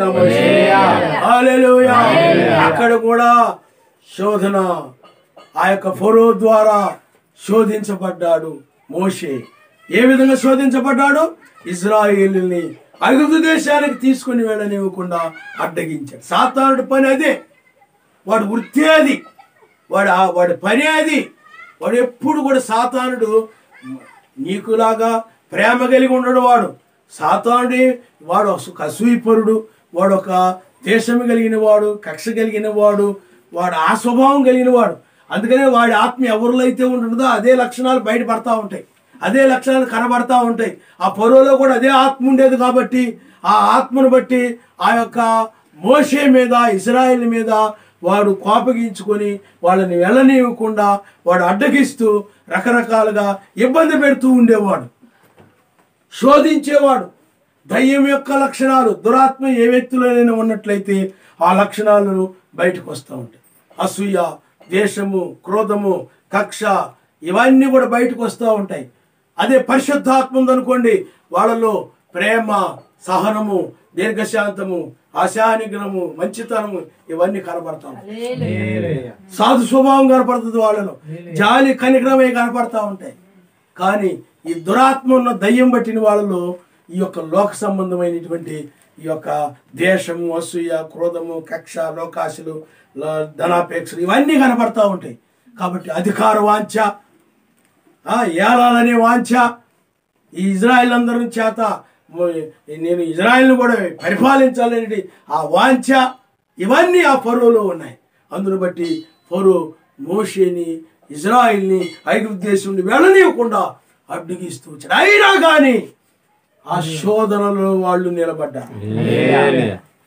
సర్వశక్తిమంతుడు సూచక్రియలు, మహత్కార్యాలు జరిగించి అక్కడి నుండి విడిపించి తీసుకుని ఇచ్చాడు ఆయన. హల్లెలూయా. అప్పుడు ఆ యొక్క అరణ్య మార్గంలో ప్రయాణం చేసి వెళ్తున్నారు. ఆ మార్గంలో కూడా అపవాది, వారిలో ఉన్న అపవాది, ఆ యొక్క ఫరోలోను ఐగుప్తిలో ఉన్న అపవాది, ఆ దయ్యము ఇజ్రాయిల్లో కొంతమందిలోకి వచ్చేసింది. ఆ దయ్యం మీకు అర్థమైందా? ఆ దయ్యం వచ్చేసి, అది ఐగుప్తు దయ్యం, అది ఐగుప్తు ఆత్మది, అది లూసిఫరు, అదే శోధించేది. ఆ శోధకుడైనటువంటి దయ్యము లేకపోతే అపవాది ఈ యొక్క ఇజ్రాయెల్లో కొంతమందిలోనికి ప్రవేశించడం ద్వారా వాళ్ళకి ఏం కలిగిందంటే అది ఐగుప్తు దయ్యం కాబట్టి ఐగుప్తు సంబంధమైన దాని మీద లాగుతూ ఉంది. వాళ్ళు ఏ దయ్యం వాళ్ళలో పనిచేస్తుంటే దాని మీదకి లాగుతూ ఉంది. పరిశుద్ధాత్మ నీలో ఉన్నప్పుడు వాక్యం మీదకి లాగుతా ఉంది. వాక్యం వైపు తీసుకెళ్తా ఉంటుంది పరిశుద్ధాత్మ. ఆయన కార్యాల వైపు తీసుకెళ్తుంది పరిశుద్ధాత్మ. అదే ఈ యొక్క లోకాత్మ ఉందనుకోండి, లోక సంబంధమైన వాటి దగ్గరికి తీసుకుపోతూ ఉంటుంది. లోక ధనం మీదకి తీసుకుపోతూ ఉంటుంది మనసుని. లోక సంబంధమైనటువంటి ఆశలు కలుగు చేసి లోక సంబంధం వాటి మీద లాగుతూ ఉంటుంది. అది దయ్యం అన్నమాట, అపవాది. అపవాది ఆ విధంగా పనిచేస్తూ ఉంటాడు.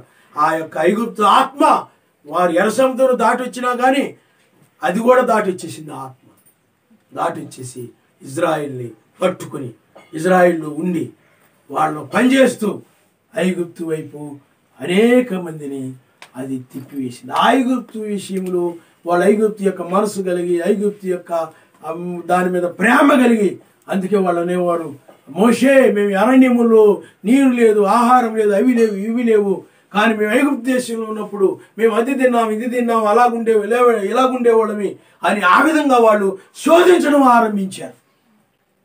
ఆ శోధనలలో అలాగే అక్కడ ఆ యొక్క అమ్మోరీలు, కానానీలు, హిత్తీలు, పెరిజ్జీలు ఆ మనుషుల ద్వారా కూడా ఇజ్రాయిలు ఆ శోధించబడ్డారు. వ్యభిచారుల ద్వారా, దొంగల ద్వారా, విగ్రహారాధికుల ద్వారా శోధించబడి ఆ శోధనలో వాళ్ళలోకి వెళ్ళిపోయారు. వీళ్ళు అనేక మంది వాళ్ళలోకి వెళ్ళిపోయి పాపం చేశారు చాలా మంది.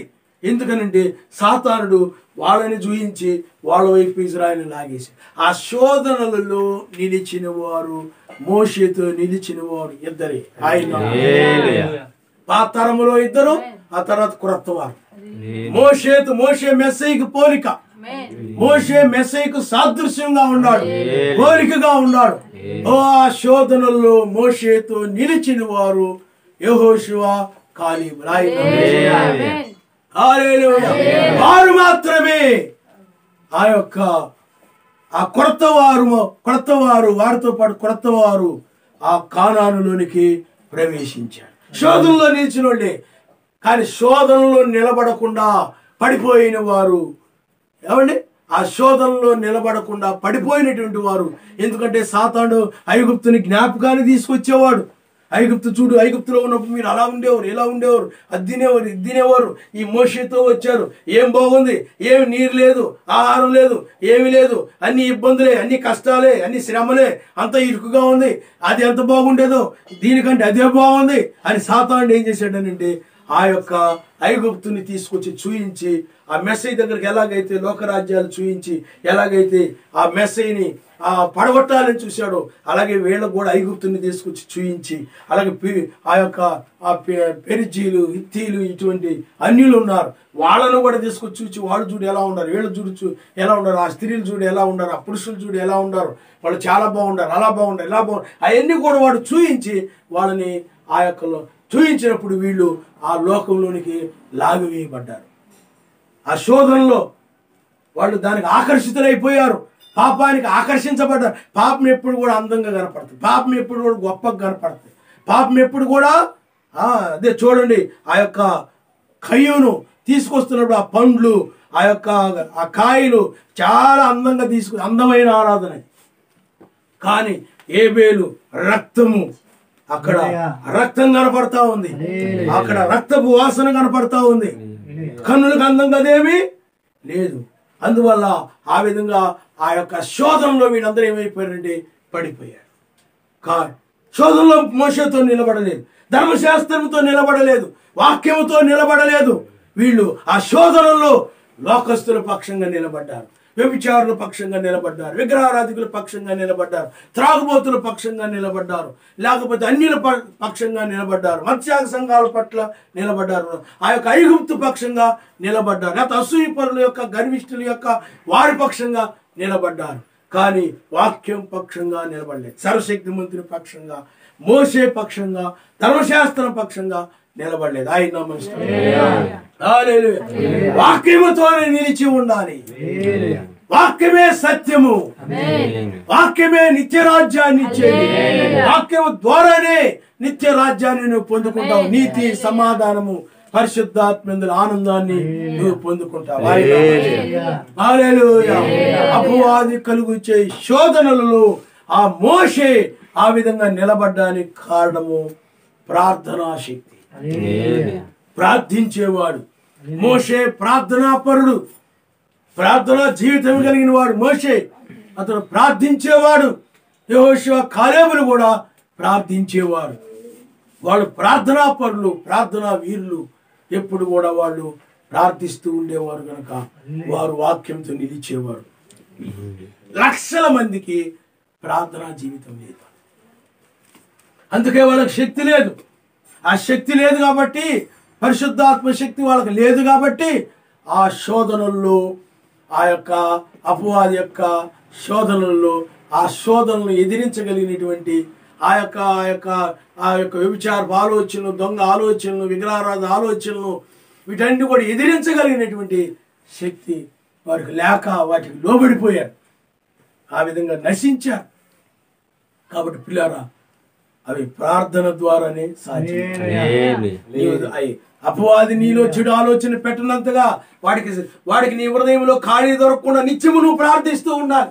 నిత్యం నువ్వు ప్రార్థిస్తూ ఉన్నప్పుడు వాడు నీ హృదయంలోనికి ఆ తలంపులు తీసుకుని రాడు. ఆ చెడ్డ ఆలోచనలు నీ హృదయంలోనికి, లోకాలోచనలు నీ హృదయంలోనికి తీసుకుని రాడు. లోకాలోచనలు నీ హృదయంలోనికి తీసుకుని రాకుండా ఉండాలంటే నువ్వు నిత్యం మనసారి మీద ప్రార్థిస్తూ ఉన్నావు అనుకోండి. అప్పుడు వాడి ఆలోచనలు నీ హృదయంలో వాడి ఆలోచన నీ హృదయంలో తీసుకుని రావడానికి నీ హృదయంలో చోటు ఉండదు. కారణం ఎందుకంటే నీ హృదయము ప్రార్థనా మందిరం కావాలి. నువ్వు స్తుతిస్తూ ఉంటావు, ధూపం వేయబడతా ఉంది. అందువల్ల ప్రార్థన ఎవరికైతే తక్కువ ఉంటుందో, ప్రార్థనా జీవితం ఎవరికైతే సరిగా ఉండదో, వాళ్ళలోనికి సాతానుడు, ఆ శోధకుడు ఆ విధంగా పడవేసి లోకంలో లాక్కుని వెళ్ళిపోతాడు. వాడు తీసుకుని వెళ్ళిపోతాడు. అందుకనే లోకాన్ని ఎరగా వేస్తాడు వాడు. అక్కడ ఐగుప్తుని ఎరగా వేసాడు. అమోరీలు, కానానీలు, ఇత్తీలు, పెరిచీలు వాళ్ళని ఎరగా వేసాడు. ఆ విధంగా వ్యభిచారం వల్ల, విగ్రహారాధన వల్ల అనేక మంది నశించారు. కాబట్టి ఎప్పుడు కూడా నువ్వేం చేయాలనంటే ఆయన పక్షముగా నిలబడాలి. ఆ శోధనలో ఎవరైతే నిలబడతారో, లోకాన్ని తీసుకొచ్చి వాడు శోధిస్తున్న ఆ శోధనలో ఎవరైతే నిలబడతారో, ఆ లోకాన్ని హృదయంలో రానివ్వకుండా, ఆ సాతాను తీసుకొచ్చే లోక ఆకర్షణీయమైనటువంటి వాటిలో నీ మనసు పోనివ్వకుండా ఎవరైతే ఆయన మీద మనసు నిలబెట్టుకుంటారో, ఆ పైన వాటి మీద మనసు నిలబెట్టుకుంటారో వారే ఆయనతో పాటు ఉంటారు. హల్లెలూయా, హల్లెలూయా. బైబిల్లో మనము దావీదు మహారాజును చూస్తూ ఉంటాం. దావీదు అతడు మంచి ప్రార్థనా పరుడు, కన్నీటి ప్రార్థన చేసేవాడు. ఆ విధమైన గొప్ప ప్రార్థనా పరుడు దావీదు. అతడు పశ్చాత్తాప హృదయం కలిగిన వాడు. అతడి జీవితంలో పాపములు ఉండొచ్చు, కానీ అతడు పశ్చాత్తాపడేవాడు. దాని గురించి కన్నీరు కార్చేవాడు, ఏడ్చేవాడు. ఎప్పుడు కూడా పశ్చాత్తాప మనసు. అసంకరి చూడండి, పశ్చాత్తాప మనసు కలిగి ఉన్నాడు. జక్కయ్య చూడండి, తను చేసిన పనులను బట్టి పశ్చాత్తాపడ్డాడు. అతడు ఆ పశ్చాత్తాపం తన చెడ్డ క్రియలను బట్టి, అది పెద్ద పాపం కాదులే, ఇది పెద్ద పాపం కాదులే, అది పెద్ద నేరమే ఉందిలే, టీవీలో సీరియల్ చూస్తే పెద్ద పాపమే ఉంది, సెల్ ఫోన్లో అవి పనికిమాలు అయినా చూస్తే పెద్ద పాపమే ఉందిలే, అవన్నీ దేవుడు ఇచ్చినాయి కదా, అవి ఇచ్చినాయి కదా, ఆయన ఇచ్చినాయి కదా, ఈయన ఇచ్చినాయి కదా, అవన్నీ అనుభవించడానికి కదా మనకి ఇచ్చింది అని చెప్పి పనికిమాలినోళ్ళు, బోధకులు ఈ లోకంలో చాలా మంది ఉన్నారు. కాబట్టి పిల్లారా, ఆలోచన చేయండి. ఆయన ఇచ్చినాయే కదా, ఈయన ఇచ్చినాయి కదా, అది కాదు, నీవు పశ్చాత్తాపడాలి. పెద్ద పాపం కాదులే, అది పెద్ద పాపం కాదులే నువ్వు అనుకో. అలాగే సమాజంలో ఎవరినైనా నువ్వు ఏదైనా నోరు జారంటే అది దోషమైనప్పుడు దాని విషయంలో పశ్చాత్తాపడి ఆ జక్కయ్య వల్లే నీవు కూడా వారి దగ్గరికి వెళ్ళి ఆ విధంగా నిన్ను పలానా విషయంలో పలానా విధంగా మాట్లాడాను, అది నేను పొరపాటు, నన్ను క్షమించమని మనుషుల దగ్గర కూడా నువ్వు ఉండాలి. ఆయన హల్లెలూయా, హల్లెలూయా. జక్కయ్య అదే విధంగా చేశాడు. జక్కయ్య వాళ్ళ ఇంటికి వెళ్ళాడు. అయ్యా, నేను చాలా తప్పు చేశాను, చాలా పొరపాటు చేశాను, నేను మీ దగ్గర నేను అన్యాయంగా తీసుకున్నాను. మీ ఇంటి పన్ను వాస్తవానికి 500, కానీ నేను 1000 రూపాయలని రాసుకున్నాను. 500 ఆ మున్సిపాలిటీకి కట్టాను, 500 నేను నా జేబులో పెట్టుకున్నాను. ఇప్పుడు నా హృదయం వెలిగించబడింది. ఇప్పుడు నేను నూతన వ్యక్తినయ్యాను, కొత్త వ్యక్తినయ్యాను. ఇప్పుడు నన్ను క్షమించండి. మీరు నన్ను మీ డబ్బుని నేను ఆ విధంగా తీసుకున్నందుకు నన్ను క్షమించండి. ఇదిగో ఆ 500 ఎక్కువగా తీసుకున్నాను కాబట్టి దానితో పాటు ఇదిగో 4 వంతులు ఇస్తున్నాను. ఇంటింటికి వెళ్ళి పశ్చాత్తాపడతా ఉన్నాడు. ఎవరి దగ్గర అన్యాయంగా తీసుకున్నాడో వాళ్ళ దగ్గరికి వెళ్ళి పశ్చాత్తాపడతా ఉన్నాడు. ఎవరినైతే ఆ సమయంలో అయ్యా ఏందయ్యా ఎంత రాస్తున్నావు, మరి మా ఇంటికి మరి 500 కదయ్యా, మరి నువ్వేంది 1000 రూపాయలు రాసావు, 1500 రాసావు, 5 అంటే ఇంతేనమ్మా అని అతడు ఇంతేనమ్మా నువ్వు చెడ్డదాని అలాగే రకరకాల మాట్లాడి ఉండొచ్చు. ఆ సమయంలో అవన్నీ కూడా ఒప్పుకున్నాడు. అయ్యా ఆ డబ్బుల కోసం నేను అలాగ మాట్లాడి మిమ్మల్ని ఇలాగన్నాను, నేను చాలా అబద్ధాలు ఆడాను, లేదు ఇదంతా మున్సిపాలిటీ కట్టాలి, పన్ను పెంచింది అది పెంచిందని బోల్డ్ అబద్ధాలు చెప్పాను అని అతడు నేను చాలా అబద్ధాలు ఆడాను మీ విషయంలో, నన్ను క్షమించండి. రక్షించబడాలంటే ఒప్పుకోక తప్ప. రక్షించబడాలంటే అబ్రాహాము కుమారుడు అవ్వాలంటే అది నువ్వు కలిగి ఉండాలి. నువ్వు తోసేసుకొని పోయి ఆ పాస్టర్ గారు అలాగే చెప్తుంటారులే, ఆయన చెప్పే ఆయన పైనది కాబట్టి అలా చెప్పాలి కాబట్టి చెప్తుంటాడు. నేను అలాగేమి ఎవరి దగ్గరికి ఏమి వెళ్ళను. నా హృదయం దోషారోపణ చేసి వాళ్ళు ఎలా అన్నావు అలా అన్నాను, నువ్వు వాళ్ళ విషయాలు అలా చేసేవి ఇలా చేసే హృదయం దోషారోపణ చేసినా నేను అలా కఠినపరుచుకుని ఉంటానే కానీ నేను వాళ్ళ దగ్గరికి వెళ్ళనంటే నువ్వు కీడులో పడిపోతావు. ఇప్పుడు నువ్వు బాగానే ఉండొచ్చు, ఏదో ఒక సమయంలో ఎప్పుడొకప్పుడు నువ్వు ఆయనకు నువ్వు దూరం అయిపోతావు. ఎప్పుడొకప్పుడు అందుకనే ఆయన విషయంలో మనుషుల విషయంలో అది ఉండాలి. ఆయన అది లేకే చాలా మంది ఆయన శోధనలో నిలబడలేక ఆయనకు దూరం అయిపోయారు. అందువల్ల వాక్యముతో నువ్వు నిలబడాలి, శోధనలో నిలబడాలి. కాబట్టి అక్కడ దావీదు మహారాజు దావీదు అతడు ఆ విధంగా పశ్చాత్తాప హృదయం కలిగిన వాడు, పశ్చాత్తాప మనసు కలిగిన వాడు. అందుకనే దావీదుని గురించి సర్వశక్తిమంతుడు అది యథార్థవంతుడు అని సాక్ష్యం ఇచ్చాడు దావీదు గురించి.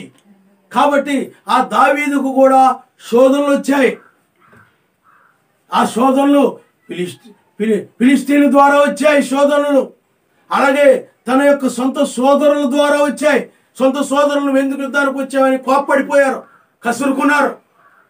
ఆ విధంగా అక్కడ వారి వల్ల శోధన వచ్చింది. అలాగే అతని యొక్క కుమారుల వల్ల శోధన వచ్చింది. కుమారులు కూడా మాట వినేవారు కాదు, లోబడేవారు కాదు, చెప్పిన మాట చేసేవారు కాదు, వాళ్ళు ఇష్టం వచ్చిన వాడు నడిచేవారు. అబ్షాలోము కానీ వీళ్ళందరూ కూడా. అందుకనే వాళ్ళు తండ్రి మీద కూడా అబ్షాలోము తిరుగుబాటు చేశాడు. తిరుగుబాటు చేసి తండ్రి యొక్క రాజ్యాన్ని ఏం చేశాడు చెప్పండి, తీసేసుకున్నాడు. అలాంటి కుమారులు వాడు. ఆ విధంగా కుమారుల ద్వారా శోధన వచ్చింది. అలాగే ఆ యొక్క మేకాలు ఆ భార్య ద్వారా శోధన వచ్చింది. ఆమె నవ్వింది. ఆ యొక్క మందసాన్ని తీసుకొని వస్తున్నప్పుడు దావీదు నాట్యమాడుతూ ఉన్నప్పుడు ఆవిడ ఏం చేసిందంటే నవ్వింది. అభాషణంగా నవ్వింది ఆమె, ఎగతాళిగా నవ్వింది ఆమె. అలాగూ సౌలు రాజు ఆ విధంగా శోధించాడు. అన్ని వైపులా శోధనలే. ఆ సమయంలో దావీదు సర్వశక్తిమంతుని వాక్యముతోనే నిలిచి ఉన్నాడు. అందుకనే సౌలు అంటాడు, నీవు నాకంటే నీతిమంతుడివి దావీదు, నీవు నాకంటే నీతిమంతుడివి. ఎందుకంటే నా ప్రాణము తీయడానికి నీకు అవకాశం ఇచ్చినప్పుడు కూడా వస్త్రపు చెంగును మాత్రమే నువ్వు కోసి విడిచిపెట్టావు. ఆ విధంగా దావీదు నీతిమంతుడుగా ఉన్నాడు. అంటే శోధనలో కూడా అంతమంది అన్ని రకాలుగా శోధిస్తూ ఉన్నప్పటికి కూడా అపవాది వాళ్ళందరూ కూడా వాడి చేతిలోకి తీసుకొని వారి ద్వారా శోధిస్తూ ఉన్నప్పటికీ కూడా దావీదు వాక్యం మీద నిలిచి ఉన్నాడు.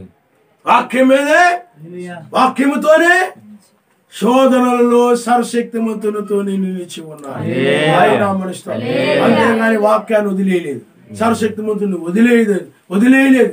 చాలా మంది ఆయన వదిలేస్తారు. ఆ విధంగా మెస్సైన అలాగ ఒంటరిగా వదిలేస్తారా చాలా మంది. కానీ నీవు ఆయనతోనే నువ్వు నిలిచి ఉండాలి. వాక్యం ఒంటరిగా ఉండిపోతా ఉంటది, కానీ నువ్వు ఆయనతోనే నిలిచి ఉండాలి శోధనలలో. కానీ దావీదుతో సౌలు కుమారుడైనటువంటి యోనాతాను నిలిచి ఉన్నాడు. ఆయన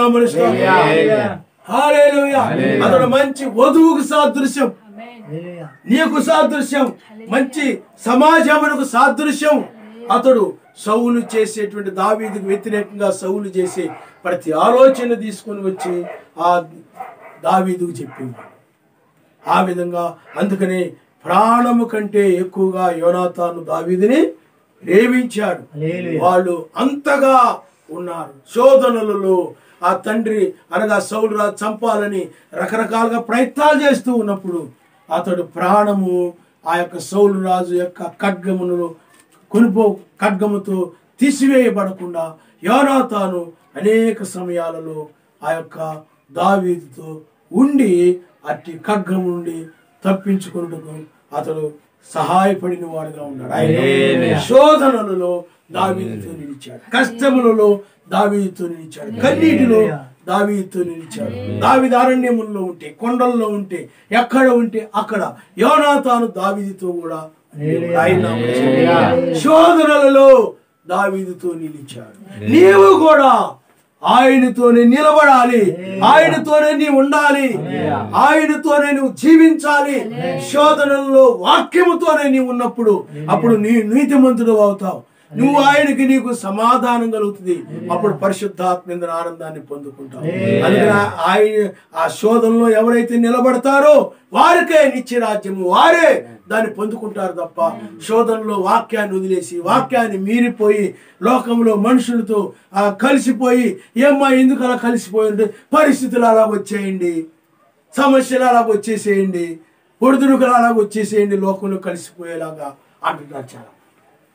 ఒక ఆవిడ క్రైస్తవుల అమ్మాయి నామంలోనే బాప్తిజం పొందింది. ఆ అమ్మాయి ఆ పెళ్లి కాకముందు అవన్నీ తీసేసి ఏ అలంకరణ లేకుండా ఉండేది, చాలా చక్కగా ప్రార్థన చేసుకుంటూ అన్ని ఉండేది. మన ఈ మధ్య సంబంధం వచ్చింది. ఆ సంబంధము మంచి సంబంధం అంట, మంచి ఉద్యోగస్తుడంట, ఒక్కడే కొడుకంట, బాగా ఆస్తుందంట. ఉండేటప్పటికి ఆ ఏళ్ళకి చూడండి నామంలో బాప్తిజం పొందారు, సత్యంలో ఉన్నారు, సత్యంలోనే ఉన్నారు, అంటే నామం క్రింద ఉన్నారు. కానీ సాతానుడు ఆ శోధనలో ఆ అమ్మాయిని లాగేశాడు. ఎలా లాగేశాడనంటే సాతాను ఆలోచనలో ఆ బంధువుల ద్వారా ఈ అమ్మాయి మొట్టమొదట వాళ్ళు వేరే చర్చికి వెళ్ళేవాళ్ళు, మత్స్యాకుళ్ళు, డబ్బున్నా కానీ పెద్ద ఉద్యోగంలో నాకు వద్దు, ఆ సత్యంలో ఉండేవాళ్ళు కావాలంటుండేది. కానీ ఈ చుట్టుపక్కల కొంతమంది చేరి వాళ్ళు ఏం చెప్పారంటే లేదమ్మా ఆ అబ్బాయి మారతాడులే, మారతాడులే, తర్వాత నామను బాప్తిని తీసుకుంటాడులే, మంచి ఉద్యోగస్తుడు, చక్కగా మంచి ఆస్తుంది, పోగొట్టుకోవద్దు అని వీళ్ళందరూ శోధించేసారు. మీకు అర్థమైందా? శోధించేస్తే ఒప్పేసుకున్న తర్వాత సాతాను అందరితో ఊరుకుంటాడా? ఊరుకోలేదు. ఆ అమ్మాయిని అవన్నీ పెట్టుకుంటేనే తాలుబొట్టేని, పెళ్లికి తాలుబొట్టేయన్ని కట్టాలి, గాజులు వేసుకోవాలి, చెవులకు పెట్టుకోవాలా, మెడకు పెట్టుకోవాలా, అవన్నీ పెట్టుకుంటేనే. నేను పెట్టుకున్నాను, పెట్టుకుని అందరు మళ్ళీ వచ్చేసి అది కాదమ్మా పెళ్ళి పోయినాక తీసేద్దుకొని ఆ అబ్బాయికి అలాగే చెప్పేసి తీసేద్దుకొని అంటే సాతాను చూడండి వాడు పని ఎలాగ చూస్తుంటాడు. ఒకటి కూడా ఆ మనుషులతో ఉండి పడగొట్టడానికి ఎంతమందిని కూడుతాడు చూడండి. ఆ చుట్టాలు ఈ చుట్టాలు వచ్చి ఫోన్ చేసేవాళ్ళు వచ్చేసి చెప్తున్నాడు, అమ్మ పెళ్ళి అయిపోయిన తర్వాత ఆ అబ్బాయిని ఏదో చెప్పేసి నువ్వు తీసేసుకుందుకోనమ్మా, పెళ్లి వరకు పెట్టుకోమ్మా. వాళ్ళమ్మాయి ఆడవడం, మంచి సంబంధం అంటున్నారు అందరూ, ఈ పిల్ల ఇలా తయారైపోయింది, మాటంటలేదు అని ఏడుతుంటే వాళ్ళ శోధన పడలేక ఏమైపోయింది చెప్పండి, అవన్నీ వేసేసుకుని అమ్మవారికి వేస్తారు చూసారా, అలాగే వేసారు. మొన్న కనపడింది. ఏమ్మా అంటే ఏంది ఇంతకుముందు ప్రార్థన చేసుకుని ఇవన్నీ చేసుకోకుండా ఆయన కోసమే బ్రతకాలా, ఆయన కోసమే జీవించాలా అనేది అనేవి, మరి ఇప్పుడు ఇలాగ అయిపోయేవేంటమ్మా అంటే పరిస్థితులు అలాగ వచ్చేయండి అంట. ఆ పరిస్థితిలో నిలబడాలి. ఆయన వాక్యంకి ఎప్పుడు కూడా నీవు రాజీ పడకూడదు. సాతాను అలాగే చెప్తాడు, తర్వాత మార్చుకోవచ్చులే, తర్వాత మారుతారులే, తర్వాత వింటారులే, నచ్చ చెప్దాంలే, చిన్నగా అందరం కలిసి నచ్చ చెప్పి మారుద్దాంలే. దయ్యం అతడిలో పనిచేస్తుంది కనుక అతను మారలేదు, వినలేదు. లేకపోతే అతడు మొండిగా అయినా ఉంటున్నాడు, కానీ ఈ అమ్మాయి గట్టిగా నిలబడ్డ. వాళ్ళైనా గట్టిగా నిలబడుతున్నారు. సాతాను కూడా ఏం చేస్తాడు చెప్పండి, వాడు పంతం నెగ్గించుకోవడం కోసం, అవన్నీ అలంకరించుకోవడం కోసం వాడైనా మొండిగా నిలబడ్డారు, కానీ వాళ్ళైనా మొండిగా నిలబడ్డారు, కానీ వీళ్ళు మొండిగా నిలబడ్డారు. అసలు వీళ్ళు నిలబడాలి, వాళ్ళకంటే బలంగా. కానీ వాళ్ళు బలంగా నిలబడ్డారు, కానీ వీళ్ళు బలంగా నిలబడ్డారు. సాతాను యొక్క శోధనలో పడిపోయింది. ఎందుకు పడిపోయిందని అంటే ప్రార్థనా జీవితము లేదు. ప్రార్థన ఉండాలి, ఆ శక్తి ఉండాలి. అప్పుడు వాళ్ళందరూ కూడా ఎదిరించి ఆమె నిలబడగలిగేది. వధువు ఆ విధంగా నిలబడుతుంది. ఆయన యోనాతాను వలె ఆయన పక్షంగా నిలబడాలి, వాక్య పక్షంగా నిలబడాలి. సాతాను లోకాన్ని తీసుకొచ్చి నీకు అలంకరించాలని చూస్తూ ఉంటాడు. ఈ లోక ఆకర్షణ అంతా నీ ముఖానేయాలని చూస్తూ ఉంటాడు వాడు. లోకంలో కనబడేటువంటి, లోకములో తయారయ్యేటువంటి, లోకంలో వచ్చే వస్తువులు అవి ఇవి అన్నీ కూడా, ఆ ధనము లేకపోతే బంగారము రకరకాలవన్నీ కూడా, ఇవన్నీ కూడా నీకు తెచ్చి తగిలించాలని చూస్తుంటాడు. ఆశలన్నీ నీకు తగిలించాలని చూస్తుంటాడు. ఆలోచనలన్నీ నీకు అలంకరించాలని చూస్తుంటాడు. లోక ఆలోచనలు, లోకాపేక్షలు అవన్నీ కూడా నీకు ధరింపజేయాలని చూస్తుంటాడు. కానీ నువ్వు పరిశుద్ధాత్మ ద్వారా శక్తి కలిగిన వ్యక్తి అయినట్లయితే వాటన్నిటిని కూడా నువ్వు ఛేదించుకొని మెస్సయ్య వాక్యం కోసం ఆ శోధనలు నువ్వు నిలబడతావు. హల్లెలూయా. ఓ ప్రార్థన, ప్రార్థన. దావీదు ఆ విధంగా నిలబడడానికి కారణము దావీదు ప్రార్థనా పరుడు. ప్రార్థన వల్ల శక్తి ఇచ్చింది. ఎలాగ నిలబడ్డాడో అందరూ శత్రువులే, అందరూ విరోధులే, అందరూ దావీదుని చంపడానికి చూసిన వాళ్ళే, దావీదుకు వ్యతిరేకంగా ఆలోచన చేసేవాళ్ళే, దావీదుకు వ్యతిరేకంగా కూడుకొని మాట్లాడుకునేవారే, దురాలోచన చేసేవారే, అయినప్పటికీ కూడా అలా అసూయపడేవారే. అలాంటి మనుషుల మధ్య అతడు ధైర్యంగా నిలబడడానికి కారణము ప్రార్థన. హల్లెలూయా, హల్లెలూయా. అందువల్ల వాక్యం కోసం నిలబడినప్పుడు నువ్వేమవుతావు చెప్పండి? నీతిమంతుడు అవుతావు. దావీదు అలాగే నిలబడ్డాడు కాబట్టి నీతిమంతుడయ్యాడు. అతడు సర్వశక్తిమంతునితో సమాధానం కలిగిన వ్యక్తిగా ఉన్నాడు. పరిశుద్ధాత్మేంద్రి ఆనందము కలిగిన వ్యక్తిగా అతడు ఉన్నాడు. అందువలనే దావీదు యొక్క వంశంలో నుండి దావీదు కుమారుడుగా మెస్సియా 2000 సంవత్సరాలు ఆయన వచ్చాడు. మరలా ఆయన దావీదు కుమారుడుగా 1000 ఏళ్ళు పరిపాలించుటకు ఆయన రాబోతున్నాడు. 1000 సంవత్సరాలు ఆయన పరిపాలిస్తాడు. దావీదు కుమారుడుగా ఆయన రాజ్యము స్థిరముగా ఉంటుంది. దావీదు రాజ్యము స్థిరముగా లేదు. కొడుకుల వలన ఏమైపోయింది? అది స్థిరముగా లేకుండా. అందుకని నీ సంతానమును, ఎందుకంటే నా కృప సౌలుకు దూరమైనట్టు నా కృప నీకు దూరము కాదు, నీ సింహాసనాన్ని నేను స్థిరపరుస్తానని చెప్పాడు. దావీదు కుమారుడుగా, దావీదు సంతానముగా ఆయన వచ్చాడు. ఆయన వస్తున్నాడు. ఆ 1000 ఏళ్ల పాలన అది స్థిరమైన రాజ్యముగా ఉండబోతా ఉంది. ఆ రాజ్యంలోను ప్రవేశించాలంటే మనుషుల యొక్క శోధనలోను, మనుషుల యొక్క బెదిరింపుల్లోను, మనుషుల యొక్క నిందలలోను, మనుషుల యొక్క దాడుల్లోను, అన్నిటిలోనూ కూడా నువ్వు భయపడకుండా వాక్యం మీద నిలిచినప్పుడు, ఆ శోధనలో వాక్యం మీద నిలిచినప్పుడే అప్పుడే నిత్య రాజ్యంలో నువ్వు ప్రవేశిస్తావు తప్ప, మహిమ శరీరాన్ని పొందుకుంటావు తప్ప లేకపోతే నువ్వు పొందుకోలేవు. కాబట్టి శోధనలో నిలిచిన వారి అనేక మంది నిలబడలేకపోయారు. అందుకని దావీదు రాజ్యంలో ఆ యొక్క దావీదుతో నిలిచిన వారు దావీదు రాజ్యంలో ఉన్నారు. ఆయన హల్లెలూయా. ఆ దావీదుతో ఆ యుద్ధంలో ఆ యొక్క వాటిలో సహాయపడినటువంటి వారు, దావీదుతో ఆ శోధనలో నిలబడినటువంటి వారు, ఆ దావీదుకి ఆ యుద్ధంలో ఆ తోడుగా నిలబడినటువంటి వారు, ఆ దావీదుతో నిలబడినటువంటి వారు దావీదు రాజ్యంలో ఉన్నారు. ఆయన హల్లెలూయా. కాబట్టి నీవు కూడా శోధనలకు భయపడవద్దు. యోబు భయపడలేదు, దావీదు భయపడలేదు, మోషే భయపడలేదు, మెస్సయి భయపడలేదు, శిష్యులు భయపడలేదు. అందుకని వారు శోధనలో నిలబడ్డారు. అందుకని మెస్సయ్య సిలువ వేయబడినప్పుడు అనగా ముందుగా ముళ్ళ కిరీటం పెట్టబడింది. ఆ తర్వాత సిలువ ఆయన మీద మోపబడింది. కొడా దెబ్బలతో కొడుతూ, ఉమ్మి వేస్తూ, గుద్దుతూ ఆయన తీసుకుని వెళుతున్నారు. అయినా కానీ ఆ శోధనలో ఆయన నిలబడి ఉన్నాడంటే ప్రార్థన. ఆ విధంగా నిలబడ్డాడు. కానీ శిష్యులు కూడా ఆ సమయంలో చెదిరిపోయి ఉండొచ్చు. కానీ ఆయన మరలా తిరిగి లేచిన తరువాత 40 దినాల వరకు వాళ్ళు కనబడి ఆ లేఖనాలని రుజువులని చూయించి మరలా వాళ్ళు మేడగదిలో ప్రార్థించినప్పుడు పరిశుద్ధాత్మ వాళ్ళని కుమ్మరించుకుంది. అప్పుడు వాళ్ళు కూడా సువార్త ప్రకటించడానికి వారి జీవితాల్లో కూడా శోధనలు వచ్చాయి. ఆ శోధనలో వాళ్ళు వాక్యం మీద నిలబడ్డారు. అది శోధనలో నిలబడని వారు ఎవరంటే రాతి మీద చల్లబడినటువంటి విత్తనములు వంటి వారు అన్నది బైబిల్. వారు శోధనలు వచ్చినప్పుడు, అందుకంటే వేరు లేదు కనుక, వేరు ఎందుకంటే ఒక చెట్టుకి బలం ఏమిటంటే వేర్లే. అవి ఆ భూమిలో దిగిపోయి ఆ వేర్లు ఆ భూమి ఎంత లోతుకి వెళ్ళిపోతే అంత బలంగా ఉంటుంది ఆ చెట్టు. ఆ బండ మీద కాబట్టి ఆ వేర్లు అవి భూమిలో దిగనందువల్ల అవి శోధన వచ్చినప్పుడు లేకపోతే మంచి ఎండగాసినప్పుడు అది ఎండిపోయింది ఆ చెట్టు.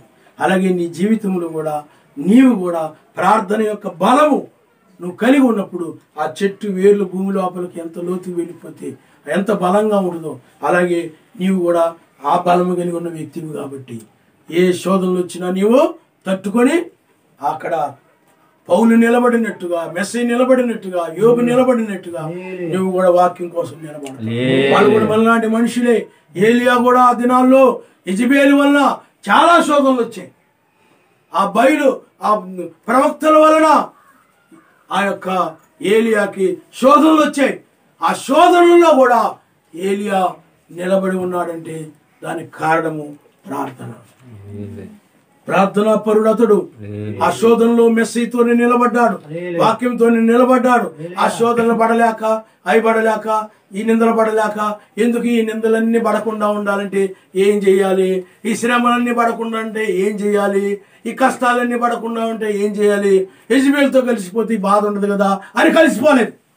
శోధనలలో కూడా వాక్యంతో నిలిచి ఉన్నాడు తప్ప యెజబెలుతో కలిసిపోలేదు. నిలబడ్డాడు వాక్యం కోసమే. నీవు కూడా ఈ చివరి కాలంలో వాక్యం కోసమే నిలబడాలి. ఎందుకనంటే వారిలో ఉన్న ఆత్మ నీలో ఉన్నప్పుడు నువ్వు నిలబడతావు. మోషేలో ఉన్న ఆత్మ, దావీదులో ఉన్న ఆత్మ, మెస్సీలో ఉన్న ఆత్మ, ఆయన శిష్యులో ఉన్న ఆత్మ, ఆ యొక్క యోబులో ఉన్న ఆత్మ, పరిశుద్ధాత్మ నీలో ఉన్నప్పుడు వారిని నిలబెట్టిన పరిశుద్ధాత్మే ఇప్పుడు కూడా నిన్ను నిలబెట్టాలి. వారు కాదు నిలబడింది. నువ్వు అనుకోవచ్చు వారు గొప్ప భక్తులు కాబట్టి, వాళ్ళు నిలబడ్డారండి, మనమేం పెద్ద భక్తులు అండి, మనమేమైనా గొప్పడువా, తగ్గించుకున్నట్టు మాట్లాడుతున్నారు చాలా మంది. వాళ్ళు కాదు నిలబడింది, గొప్ప భక్తులైనందువల్ల వాళ్ళు కాదు నిలబడింది, పరిశుద్ధాత్మ వాళ్ళని నిలబెట్టి. నిన్ను కూడా పరిశుద్ధాత్మ నిలబెట్టినప్పుడు నువ్వు కూడా యోబు వలె నిలబడతావు, నీవు కూడా దావీదు వలె నిలబడతావు, నీవు కూడా ఆ యొక్క దానియేలు వలె నిలబడతావు, ముగ్గురు యూదుల వలె నిలబడతావు. ముగ్గురు యూదులు కూడా ఆ శోధనల్లో వాక్యం కోసమే నిలబడ్డారు. ప్రాణము తీసేస్తాం లేకపోతే నిన్ను తీసుకుని అగ్గిలో పడేస్తాం అని బెదిరించినప్పటికీ కూడా వాళ్ళు భయపడలేదు. మేము వాక్యానికి వ్యతిరేకమైనటువంటి విగ్రహారాధన మేము చేయము, ఆ ప్రతిమకు మేము నమస్కరించము, మేము ఆయనతో నిలిచి ఉంటాం. ఆయన మమ్మల్ని రక్షించకపోయినా పర్వాలేదు, మేము అగ్నిలో మమ్మల్ని మీరు పడేసినప్పుడు మేము కాలిపోయినా పర్వాలేదు, బూడిదైపోయినా పర్వాలేదు, లేక మమ్మల్ని ఆ అగ్నిని చల్లార్చి మమ్మల్ని రక్షించినా పర్వాలేదు, ఏమైనప్పటికీ కూడా మేము మాత్రము దానికి నమస్కారం చేయమన్నారు. శోధనలో వాళ్ళు వాక్యంతో నిలబడ్డారు. నీవు కూడా వాక్యంతో నిలబడాలి. అందుకని వాళ్ళు మనకి దృష్టాంతముగా ఉన్నారు.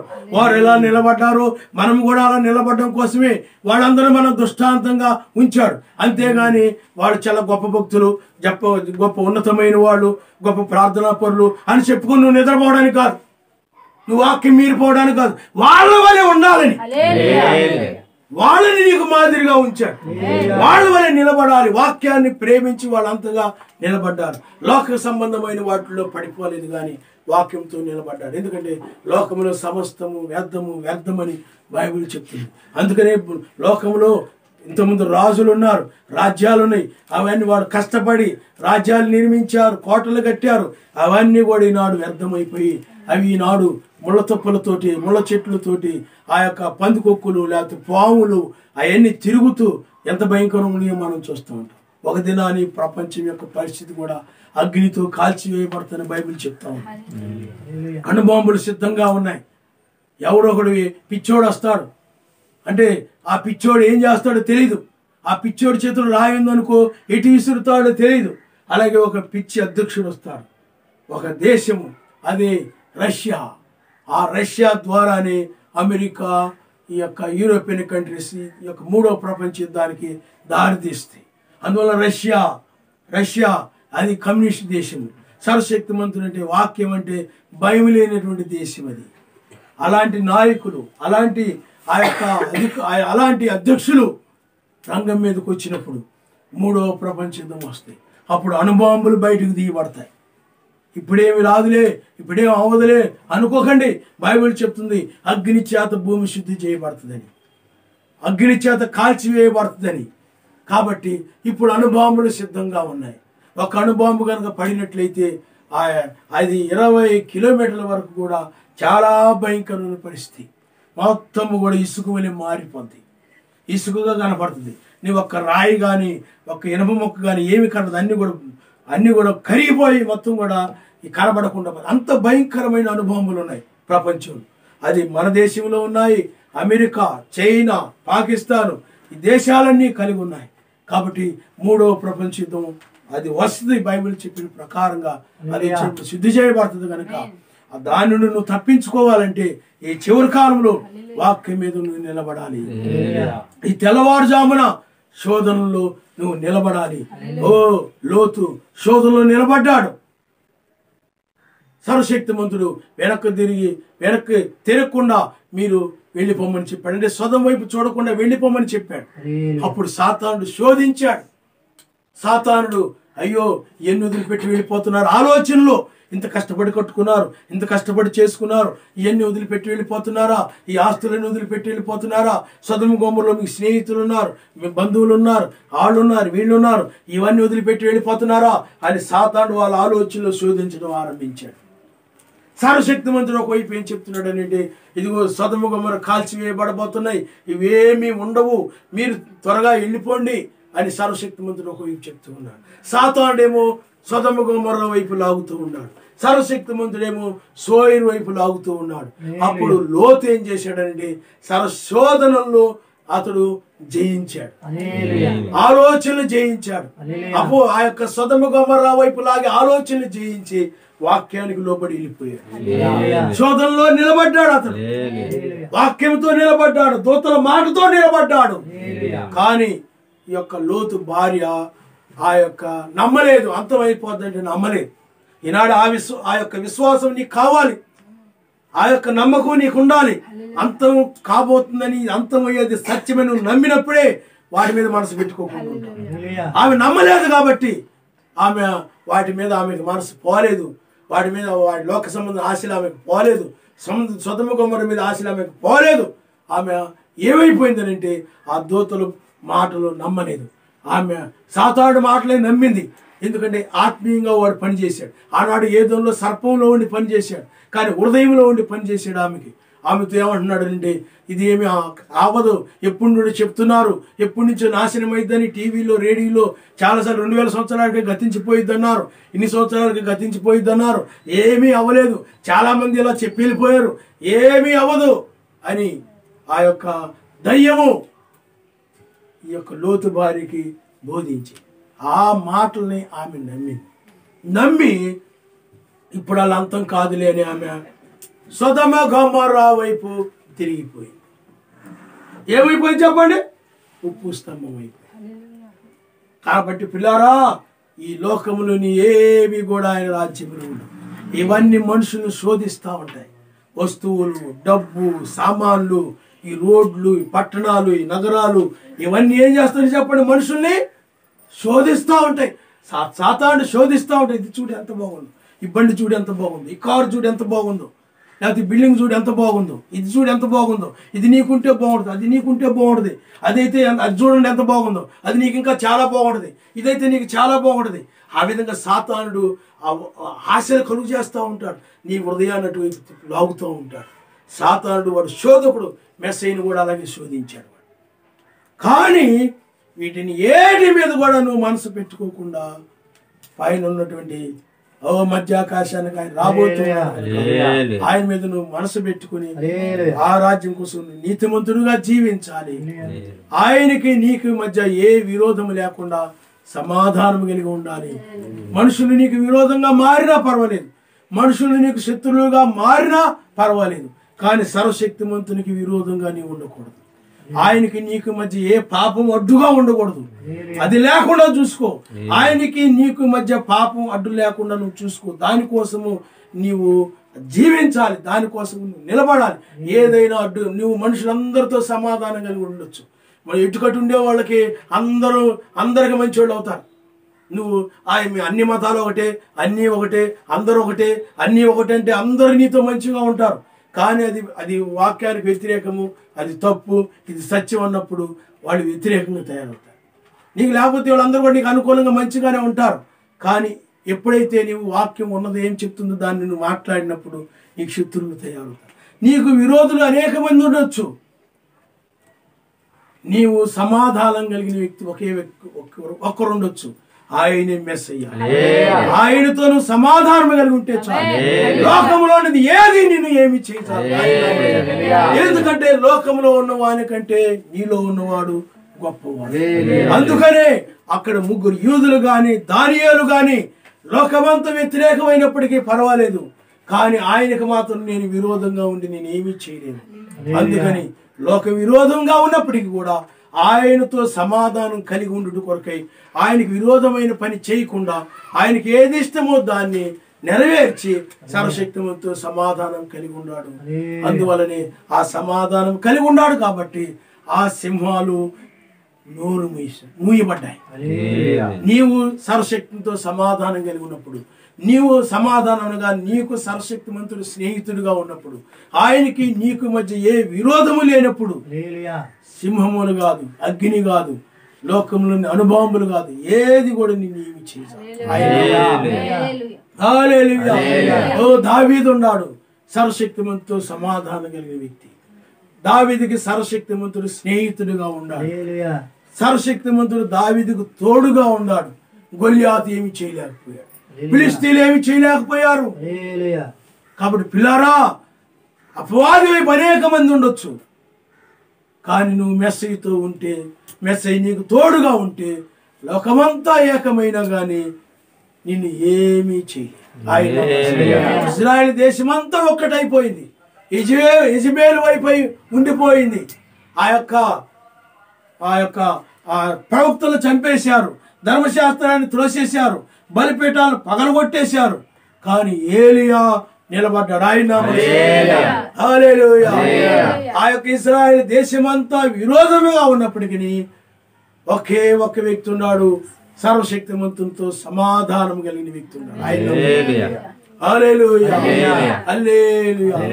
ఈ దినాన్ని నువ్వు కూడా ఆ విధంగా నిలబడాలి. ఏలియా వలె రోషము కలిగి నిలబడాలి. రోషం అంటే వాక్య వ్యతిరేకమైన వాటి విషయంలో రోషము కలిగి ఉండాలి. యెజబెలు అంటుంది, ఏలియా చెప్పేది మేం బోధించేది ఒకటే అనొచ్చు, కానీ ఏలియా చెప్పాడు అది దుర్బోధ, ఇది సత్యమే. ఆయన ఆ దుర్బోధల విషయంలో ఏకీభించకుండా సత్యం కోసం, వాక్యం కోసం నిలబడ్డాడు. రోషం కలిగి నిలబడాలి. ఎవరైనా నకిలీ వస్తువులు తయారు చేస్తారు, నువ్వు నిజమైన వస్తువు నమ్ముతుంటావు. ఆ నకిలీ వాడు కూడా నిజమైనది, ఆ నకిలీ అమ్మేవాడు తయారు చేసిన వాడు కూడా ఆయన అమ్మేది నేను అమ్మేది ఒకటేనా అంటే నువ్వు ఒప్పుకో. ఎందుకనంటే నువ్వు నిజమైన దాన్ని నమ్ముతున్నావు, వాడు నకిలీ దాన్ని నమ్ముతున్నావు. నువ్వు ఒప్పుకో, ఎందుకంటే అది నకిలీదని నీకు తెలుసు, ఇది నిజమైనదని నీకు తెలుసు. అలాగే సత్యం విషయంలో కూడా నువ్వు రోషం కలిగి నిలబడాలి. ఒప్పుకోకూడదు అబద్ధమైనది ఆ నిజమైందని చెప్పకూడదు, ఆ నకిలీ దాన్ని నిజమైందని నువ్వు చెప్పకూడదు. అది నకిలీది, ఇది సత్యమే అని ఏలియా రోషం కలిగి నిలబడిన రీతిగానే నువ్వు కూడా నిలబడాలి. అందుకని సాతానుడు అందరిని ఐక్యపరుచుకుంటాడు, అందరిని ఐక్యం చేసుకుంటాడు సాతానుడు, కానీ సర్వశక్తిమంతుడు ప్రత్యేకపరుచుకుంటాడు. ఆయన నిర్దోషి, నిష్కల్మషుడును, పాపుల్లో చేరక ప్రత్యేకంగా ఉన్నవాడు, అట్టి ప్రధాన యాజకుడు మనకు సరిపోయిన వాడు. నిర్దోషి, నిష్కల్మషుడు, పాపుల్లో చేరక ప్రత్యేకముగా ఉన్నవాడు. అదే సాతానుడు అయితే అందరినీ కలుపుకుంటాడు. అందుకని మెసేజ్ చూడండి, ఆయన పరిసయ్యులు, సద్దూకయ్యులు, ప్రధాన యాజకులు, ఈదుల్లో వాళ్ళ యొక్క దుష్ట క్రియల్లో దురాలోచనలో పాలు పొందకుండా, ఆ వారి పాప క్రియల్లో పాలు పొందకుండా ప్రత్యేకముగా ఉన్నాడు. కానీ వాళ్ళైనట్లయితే ఏకమైపోయాడు. అందరూ కూడా మతము రాజకీయము ఏకమైపోయింది. మతము రాజకీయము, రోమా ఆ యొక్క గవర్నమెంటు మరి యోధా మతము సంబంధించిన వారు ఒకటైపోయారు. అక్కడ ఏకమైన చోట దురాలోచన పుట్టింది. ఆ దురాలోచన ఏమిటనంటే బరబ్బను కోరుకుని ఆయన సిలువేయటం, ఒక దురాలోచన. అలాగే లోకం కూడా ఏకమైనప్పుడు ఒక దురాలోచన చేస్తారు. ఆ దురాలోచన ఏమిటంటే ఆ బరబ్బను ఎన్నుకున్నట్టుగానే ప్రపంచ నాయకుడుగా, ప్రపంచ శాంతిదూతగా పోపుని ఎన్నుకుంటారు. మెస్సీని తిరస్కరిస్తారు, ఆయన హల్లెలూయా. కాబట్టి మనం ఈ కాలంలో మనం ఉన్నాం. ఎత్తబడాలంటే, ఏలియావలే నువ్వు ఆరోహణం అవ్వాలంటే, ఏలియావలే నువ్వు కొనుకోబడాలనంటే, ఏలియావలే చివరి కాలంలో నిలబడాలి. ఆయన హల్లెలూయా. సర్వశక్తిమంతునితో సమాధానం కలిగి ఉండాలి. ఆయన నీకు విరోధంగా నాలో ఏమైనా ఉన్నట్లయితే నాకు తెలియచేయి నాయన. అది ఎంత కఠినమైన దానినప్పుడు కూడా నేను విడిచిపెట్టి నీ కోసం నిలబడతాను. నీ రాజ్యం నాకు కావాలి. నేను నీ సన్నిధిలో నీతిమంతుడుగా ఉండాలి, నీతో సమాధానం కలిగి ఉండాలి, పరిశుద్ధాత్మీయంగా ఆనందించాలి.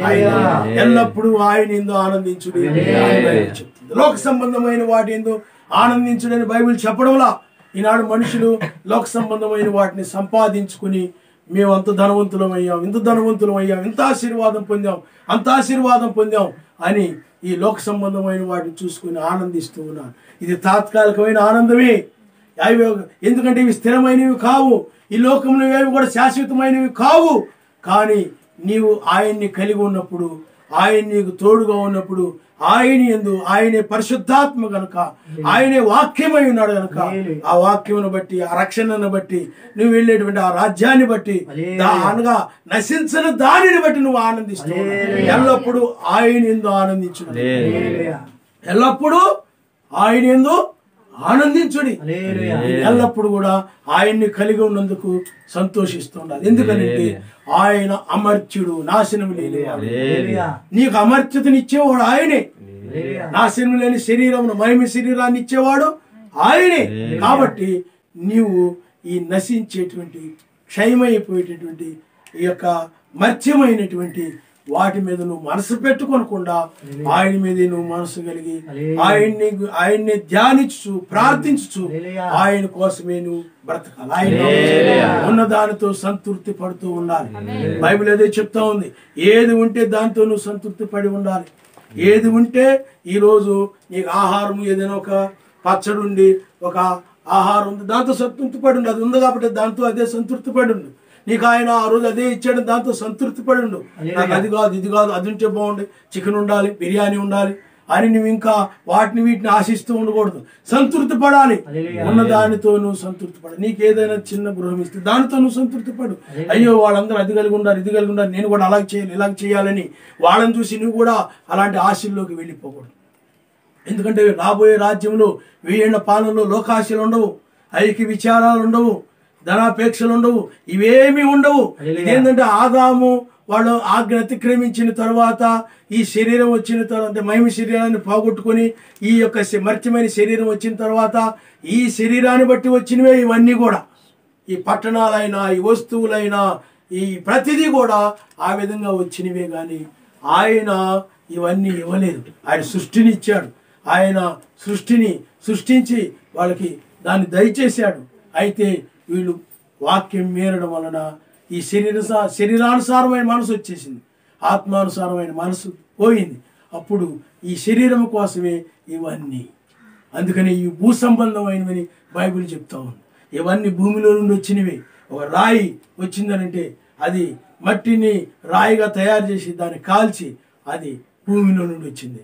ఒక చెక్క కిటికీలు అది ఎక్కడి నుండి వచ్చిందంటే అది భూమి నుండి వచ్చిన ఒక చెట్ల నుండి అది చెక్కగా మరల్చి, అలాగే ఇనుము కానీ గ్యాస్ ప్రతిదీ కూడా మనం భూమి నుండి వచ్చిందని. అందుకని భూ సంబంధమైనవి అంటారు ఇవన్నీ. ఈ దేని సంబంధించి చెప్పండి? భూ సంబంధం. అందుకు బైబిల్లో భూ సంబంధమైన వాటి మీద మనసు పెట్టుకోవద్దు. అసూయ, ద్వేషము, క్రోధము, కక్ష అవన్నీ కూడా భూ సంబంధమైనవే. అవి ఆదాము యొక్క సంతానం కయ్యూనులో నుండి వచ్చాయి. కయ్యూను దుష్టుడు అని బైబిల్ చెప్తా ఉంది. ఆ దుష్టుడు అతడు కోపము కలిగిన వాడు, కక్ష కలిగిన వాడు, పశ్చాత్తాపం లేనివాడు. అతడు అది ఆయన బలిని అంగీకరించినప్పుడు, అతడి యొక్క అర్పణను అంగీకరించినప్పుడు అతడు తిరస్కరించాడే తప్ప సర్వశక్తిమంతుడిని నేను ఏ విధంగా అర్పించి ఆయన్ని ఆయన్ని సంతోషపరచాలని ఏ విధంగా కూడా ఆలోచన చేయలేదు. పశ్చాత్తాపడకుండా అతడు తిరగబడినటువంటి స్వభావం కలిగిన వాడు ఆ కయ్యూను. అందుకని అతడు ఏబేలు మీద కక్ష కట్టి పగబట్టి ఏబేల్ని చంపేశాడు. అతను అది ఎక్కడొచ్చిందనంటే వాళ్ళు ఆజ్ఞ అతిక్రమించిన తర్వాత భూమి మీదకి వచ్చింది. అదే ఇప్పుడు ఆ మనుషుల్లోకి అలాగా పనిచేస్తూ వచ్చింది. ఈ లోకం అంతా అలాగ వచ్చింది. అందుకని రాబోయే ఆయన రాజ్యం ఎలా ఉంటుందనంటే ఇక్కడలాగా విరోధాలు, కలహాలు, దేశంలో ఏముండవు. ఆ రాబోయే 1000 పాలనలో నీతిమంతులు ఉంటారు. అందరూ కూడా అక్కడ ఏ పాపము ఉండదు. ఆయన పరిపాలనలో మనం పొందుకోండి అంటే ఆ శోధనలో నిలబడినటువంటి వారు పొందుకునే ఆ రాజ్యము నీతిమంతులే ఉంటారు తప్ప ఎలాంటి పాపులు ఉండరు. నామకార్థం క్రైస్తవులు ఉండరు. ఏదో పేరుకు నమ్ముకొని వాక్యం కోసం నిలబడకుండా ఇష్టానుసారంగా జీవించేటువంటి పైకి క్రైస్తవులు అని చెప్పుకునేటువంటి ఆ నామకార్థం క్రైస్తవులు అక్కడ ఉండరు. కానీ వాక్యం అనుసరించడమే నీతి కాబట్టి నీతిమంతులు మాత్రమే ఆ రాజ్యంలో ఉంటారు. పాలనలో అక్కడ సమాధానం కలిగి ఉంటారు. అందరూ ఏ విధంగా ఉంటారు చెప్పండి? సమాధానము, స్నేహితుల వలె ఉంటారు, సమాధానం కలిగి ఉంటారు. అక్కడ ఎలాంటి విరోధములు కానీ, యుద్ధములు కానీ, కలహములు కానీ, లేకపోతే ఒకరి మీద ఒకరు కొండాలు చెప్పుకోవడం కానీ, ఒకరి మీద ఒకరు దురాలోచన చేసుకోవడం కానీ, ఒక చోట గుంపు చేరి వాళ్ళ గురించి వీళ్ళ గురించి చెప్పుకోవడం కానీ, ఇలా వ్యతిరేకంగా మాట్లాడుకోవడం కానీ, తిట్టుకోవడం కానీ, బూతులు తిట్టుకోవడం కానీ, ఇలాగ నువ్వెంత అంటే నువ్వెంతని ఆ గర్వము కానీ అలాంటిది అంతా కూడా అక్కడ ఉండనే ఉండదు. ఒకరి మీద ఒకరు హెచ్చించుకున్నప్పుడు నువ్వెంత అంటే నువ్వెంత అని మాట పడరు. ఒకరు బైబిల్ ఏం చెప్తుందంటే వివాదం అనేటువంటిది నీటి గట్టున పుట్టేటువంటి చిన్న ఊట లాంటిది, దాన్ని అధికంగా మునిపే విడిచిపెట్టమని ఉంటుంది బైబిల్. కానీ కొంతమంది ఆ వివాదం ఎలా ఉంటుందంటే తెగే వరకు పోతుందండి, ఒకరికొకరు తెగదెంపులు అయిపోతుంటారు అన్నమాట. ఆ బైబిల్లో అది అధికంగా మునిపే విడిచిపెట్టమని ఉంటుంది. అందువల్ల ఒకరి మీద ఒకరు ఇంకో మాట అంటే ఇంకొకరు 2 మాట్లాడు, ఇంకో మాట అంటే తగ్గరన్నమాట. అక్కడ హెచ్చింపు ఆత్మ ఉంది. అలాంటి ఆత్మ అక్కడ 1000 పాలనలో ఉండదు. అందరూ కూడా దీనులుగా ఉంటారు, గొర్రె పిల్లలుగా ఉంటారు. అందుకని ఆయన గొర్రె పిల్ల ఎలాగా ఉన్నాడో అలా గొర్రె పిల్లగా ఉంటారు. సమాధానంగా ఉంటారు. అక్కడ ప్రేమ మాత్రమే ఉంటది, ఎలాంటి వైరము ఉండదు. ఆయన మన కోసం ఎలా ప్రాణం పెట్టాడు అంతటి ప్రేమ.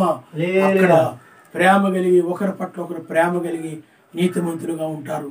పరిశుద్ధాత్మను బట్టి సంతోషిస్తాం, ఆయన బట్టి సంతోషిస్తూ ఉంటారు. ఆయన కలిగి ఉన్నందుకు అందుకే మన ఆస్తి ఎవరంటే ఆయన బట్టి సంతోషిస్తూ ఉంటారు. అక్కడ ఆయన బట్టి కీర్తన పాడుతూ ఉంటారు, స్తుతిస్తూ ఉంటారు. ప్రకృతి అంతా కూడా అమర్చితలో ఉంటుంది. అంటే ఆదాము అవ్వలు ఆజ్ఞ అతిక్రమించక ముందు ఎలాంటి ప్రకృతి ఉందో, ఎలాంటి ఏదోను ఉందో అలాంటి ఏదోను అక్కడ ఉంటది. అక్కడ ఆదాము అవ్వలు ఎలా ఉన్నారు అక్కడ రేపు రాబోయే 1000 పాలనలో కూడా మెస్సీ ఆదాముగాను నీవు ఆయనకు ఉదవైన నీవు ఆ అవ్వగాను ఆ యొక్క నూతన ఏదో ఉంటారు. అక్కడ ఎలాంటి విరోధము ఉండదు. సంతోషంతో పరిశుద్ధాత్మ సంతోషంతో మరణము ఉండదు, దుఃఖం ఉండదు, కన్నీరు ఉండదు. అక్కడ సమాధి కార్యక్రమాలు ఉండవు, సమాధికి సంబంధించిన పాటలు ఉండవు. అలాంటిది ఏమీ లేకుండా అమర్చతలో ఉంటారంటే అందరూ కూడా యవ్వనస్తులుగా మారిపోయారు. యవ్వన శరీరమును ధరించుకుని ఉంటారు. అక్కడ ఎలాంటి జబ్బులు, ముక్కడం, మూలగడం, ఆయాసం ఇలాంటివి ఏమి అక్కడ ఎలాంటి హాస్పిటల్లో ఉండవు, ఎలాంటి పోలీస్ స్టేషన్లు ఉండవు, ఎలాంటి జైళ్ళు ఉండవు, ఎలాగ సెక్యూరిటీ ఏమి అక్కడ అవసరం లేదు. ఎందుకనంటే గొడవలు అంటే ఉన్నప్పుడే న్యాయస్థానాలు, పోలీసులు ఇవన్నీ కావాలి. కానీ అక్కడ అలాంటివి ఏమీ ఉండవు. కాబట్టి అక్కడ పోలీస్ స్టేషన్లు ఉండవు, కోర్టులు ఉండవు, ఆ యొక్క ఈ చదువులు ఉండవు. అక్కడ ఎలాంటి హాస్పిటల్ కూడా అక్కడ ఉండవు, డాక్టర్లు ఉండరు.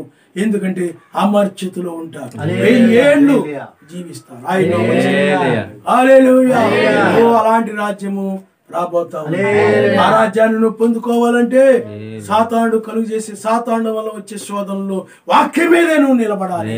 మెస్సీ నిలవబడ్డాడు ఆ శిలువ శ్రమల్లో. ఆయన ముళ్ళ కిరీటం పెట్టినప్పుడు, ఆయన శిలువలో వేలాడుతున్నప్పుడు, ప్రక్కలో బళ్ళలో పొడిచినప్పుడు ఆయన ఆ శోధనలో మౌనముగా ఉండి వీరేమి చేస్తున్నారని వీళ్ళకి తెలియదు, వీళ్ళని క్షమించమని చెప్పి ప్రార్థించాడు. నీవు కూడా నిన్ను హింసించి వారి నిమిత్తం నువ్వు ప్రార్థన చేయాలి, క్షమించమనాలి, సహించాలి. ఆయన సహించాడు, ఆయన నువ్వు మాదిరిగా తీసుకో. క్షమించాలి. ఎప్పుడైనా కానీ ఇతరులు నీకు ఏదైనా హాని చేసినప్పుడు అవి క్షమించకుండా నువ్వు మనసులో పెట్టుకొని ఉన్నట్లయితే ఎక్కడ దొరుకుతారో అప్పుడు చూద్దాం, దొరకపోతారా ఆ సమయం వచ్చినప్పుడు చూద్దాంలే అని నువ్వు మనసులో పెట్టుకొని అలా ఉన్నట్లయితే నీ పాపములు కూడా క్షమించబడు. ఇతరుల పాపాలు నువ్వు క్షమించినప్పుడు నీ పాపను కూడా ఆయన క్షమించడు. నువ్వు ఏమి ఎత్తుతావో దాన్నే కోస్తావని బైబిల్ చెప్తా ఉంది. కాబట్టి అలాగా అక్కడ అందరూ కూడా క్షమించబడిన వారుగా అక్కడ ఏ పాపము లేకుండా నీతిమంతులుగా ఉంటారు. అందుకని మనము మొదట అనగా నోహ కాలంలో జల ప్రళయం వచ్చింది. ఆ జల ప్రళయం వచ్చినప్పుడు భూమి ఇలా నిటారుగా తిరుగుతూ ఉండేది, ఇలా తిరుగుతూ ఉండేది భూమి, ఇలా గుండ్రంగా ఇలా తిరుగుతూ ఉండేది భూమి. అప్పుడు ఆ జల ప్రళయం వచ్చినప్పుడు ఏం జరిగిందనంటే ఆ జల ప్రళయానికి ఆ వాటరు ఆ యొక్క భూమి లోపల ఉన్న పలకల్లోనికి పోయి ఆ భూమి ఒరిగిపోయి ఆ ఇలా తిరిగే భూమి కాస్త ఇలా తిరిగే భూమి కాస్త ఇప్పుడు ఇలా తిరగడం ఆరంభించింది, ఇలా తిరుగుతుంది. రేపు ఆయన సెకండ్ కమింగ్లో అంటే ఆయన ఇప్పుడు మనం ఆ రెండవ రాకడ యొక్క ఆరంభంలో మనం ఉన్నాము. కానీ ఆయన వచ్చినప్పుడు ఆయన పాదం భూమి మీద మోపినప్పుడు పెద్ద భూకంపం వస్తే ఆ భూకంపంలో మరలా అది యథాస్థానానికి వచ్చేస్తాయి. అందుకని జల ప్రళయానికి ముందు 1000 ఏళ్ళు బ్రతికేవాళ్ళు మెతుషెల వీళ్ళందరూ కూడా 500 ఏళ్ళు, 600 ఏళ్ళు, 700 ఏళ్ళు, 1969 అని లేకపోతే ఇలాగా బ్రతికేవారు. రేపు కూడా సెకండ్కి అనగా ఆయన మరలా భూమి మీదకి వచ్చిన తర్వాత ఆ యొక్క భూకంపం తర్వాత మరలా భూమి యథాస్థితికి వస్తే అప్పుడు మళ్ళీ 1000 ఏళ్ళు బ్రతుకుతారు. ఆ తర్వాత నిత్యత్వం వస్తాయి.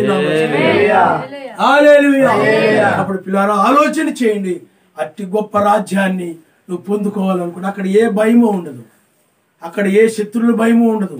నువ్వు ఏ ఇంటికి తలుపులు తాళాలు కూడా, ఎందుకంటే అక్కడ దొంగలు కానీ వ్యభిచారులు కానీ నరహంతకులు కానీ ఇంకా అలాంటి మనసు కలిగిన ఏ ఒక్కరు కూడా అక్కడ ఉండరు. గర్విష్ఠులు కానీ అలాంటి వారు ఎవరూ ఉండరు, అందరూ దీనులే ఉంటారు. గర్విష్ఠులు ఉన్న చోట గొడవలు ఉంటుంటాయి, లేకపోతే ఈ యొక్క వ్యభిచారులు ఉన్న చోట చెడ్డ కార్యాలు జరుగుతూ ఉంటాయి, దొంగలు ఉన్న చోట దొంగతనాలు జరుగుతూ ఉంటాయి. అలాంటి దుష్టులు ఎవరు కూడా ఆ రాజ్యంలోకి అనుమతి లేదు.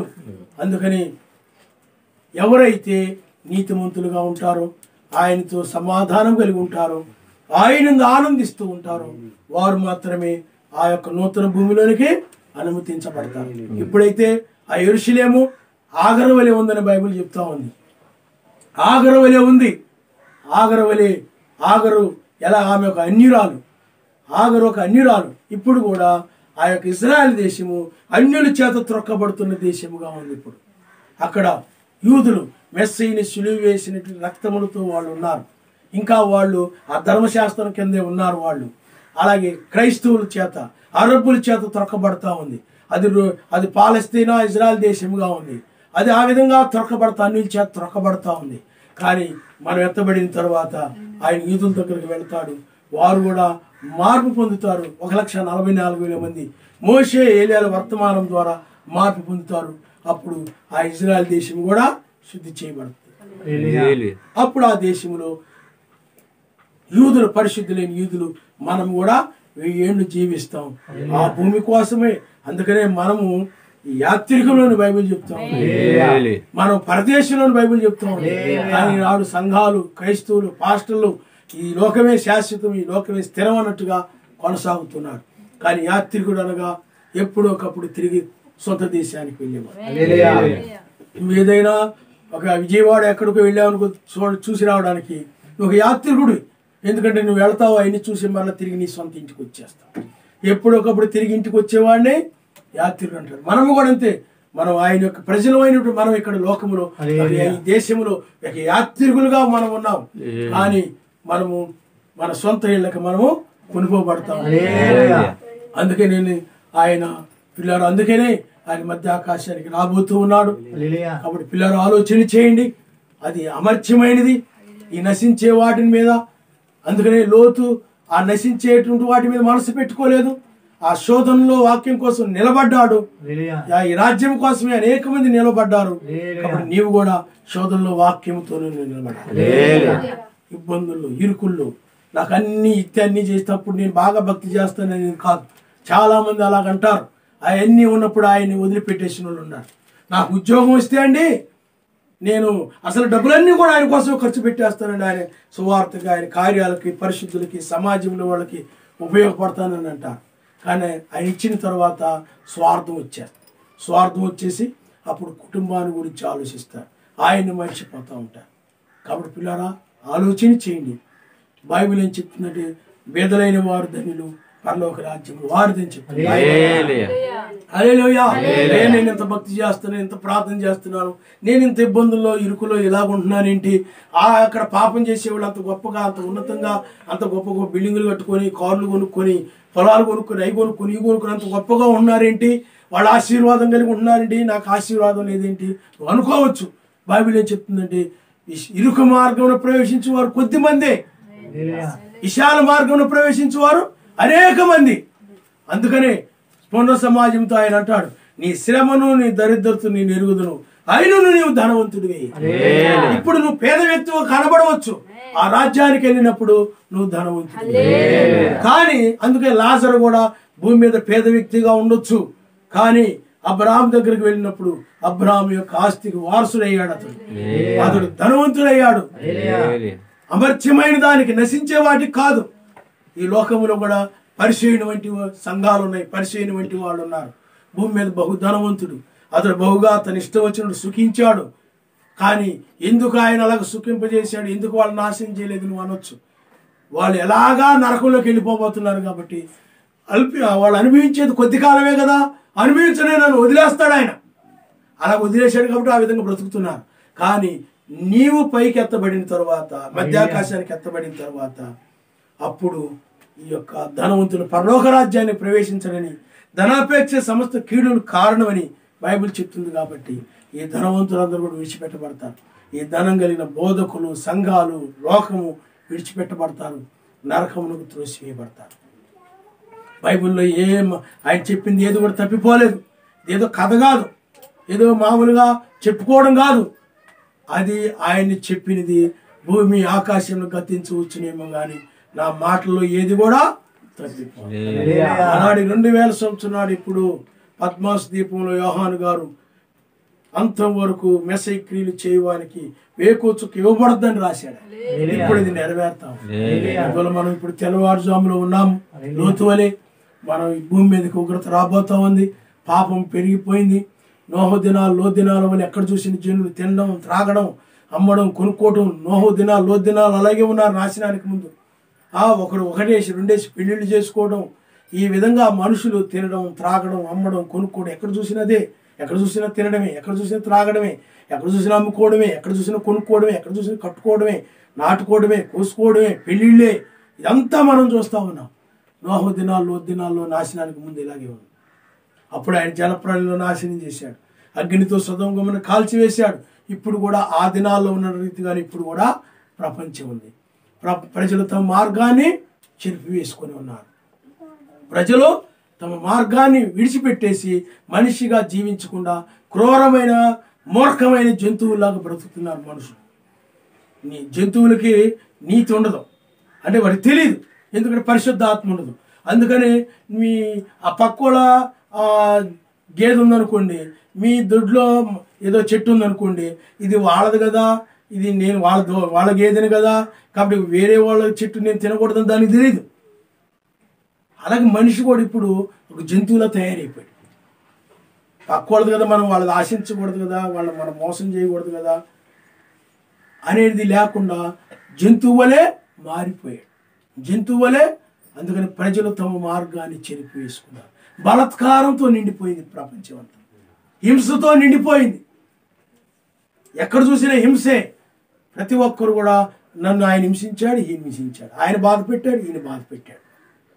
ఆ విధముగా ఎక్కడ చూసిన హింస నోహు దినాల్లో అలాగే ఉంది. కాబట్టి పిల్లారా, ప్రపంచం ఆ విధంగా చెడిపోయింది. చెడ్డవారు బాగా పెరిగిపోయారు, త్రాగుబోతులు పెరిగిపోయారు, వ్యభిచారులు పెరిగిపోయారు, అన్యాయస్తులు పెరిగిపోయారు, అబద్ధికులు బాగా పెరిగిపోయారు, నీతిమంతులు కనబడనటువంటి కాలమే. ఎక్కడ చూసినా చెడ్డవారే. కాబట్టి ఆ నీతిమంతులు కొద్ది మంది మాత్రమే రక్షించబడతారని బైబిల్ చెప్తుంది. కొద్ది మంది మాత్రమే. ఆ కొద్ది మందిలో నీ ఉండాలి, రక్షించబడాలి. కాబట్టి ఆయన మధ్య ఆకాశాన్ని రాబోతున్నాడు. ఆయన ఎదుర్కోవాలి అని అంటే ఏం చేయాలి? ఎల్లప్పుడూ ప్రార్థన చేయాలి. పరిశుద్ధాత్మ శక్తి, శత్రువుని ఎదుర్కోవడానికి ఒక శక్తి కలిగి ఉండడం కోసం ఏం చేయాలి? ప్రార్థన. ఎల్లప్పుడూ ప్రార్థన చేయాలి. వాక్యం కోసం నిలబడాలి. వాక్యం కోసం నిలబడినప్పుడే శోధనలు వస్తూ ఉంటాయి.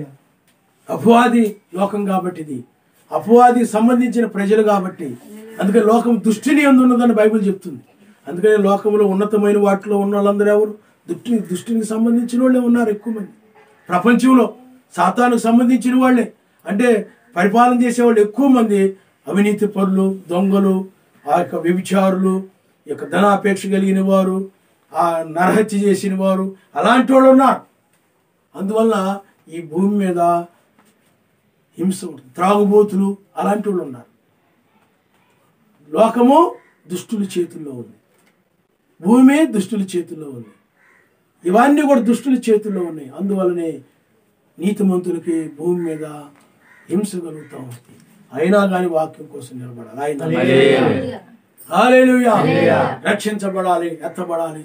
అందుకని మనం ఇది ఎత్తబడే కాలంలో మనం కొనుగోబడే కాలంలో మనమున్నాం. ఆయన రాజ్యంలోని ప్రవేశించే కాలంలో మనమున్నాం. కాబట్టి శోధనలలో అందుకే ఆయన అంటాడు, నా శోధనలో నిలిచిన వారు మీరే. రేపు కూడా నువ్వు ఆయన సన్నిధికి వెళ్ళినప్పుడు, మెస్సయ్య దగ్గరికి వెళ్ళినప్పుడు మెస్సయ్య మనల్ని చూసి అంటాడు, నా శోధనలో నిలిచిన వారు మీరే. నా రాజ్యంలో మీరు నాతో పాటు సదా మీరు ఉంటారంట. హల్లెలూయా.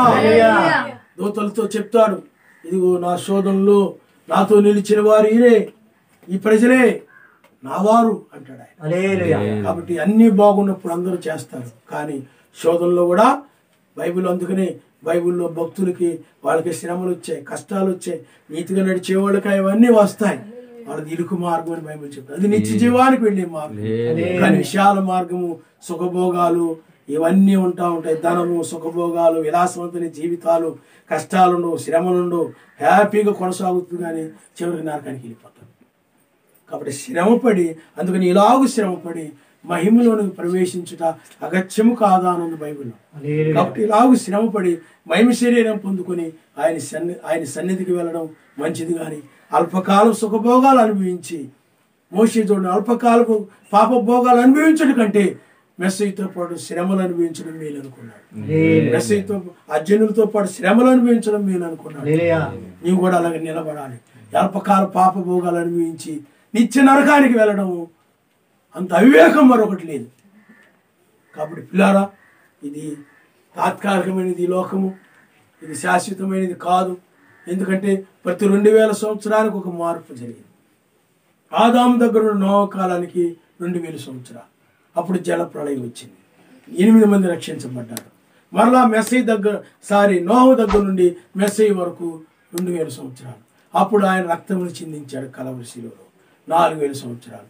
మళ్ళా మెస్సయ్య దగ్గర నుండి ఇప్పటి వరకు వేకు నక్షత్రం వరకు 2000 సంవత్సరాలు. ఇప్పుడు వేకు నక్షత్ర కాలంలో ఉన్నాం. ఇప్పుడు తెల్లవారుజామున ఒక రక్షణ, ఇది 3వ రక్షణ.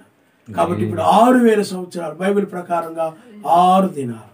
6 దినాలు అయిపోయిన తర్వాత 7వ దినాన్ని ఆయన విశ్రమించాడు.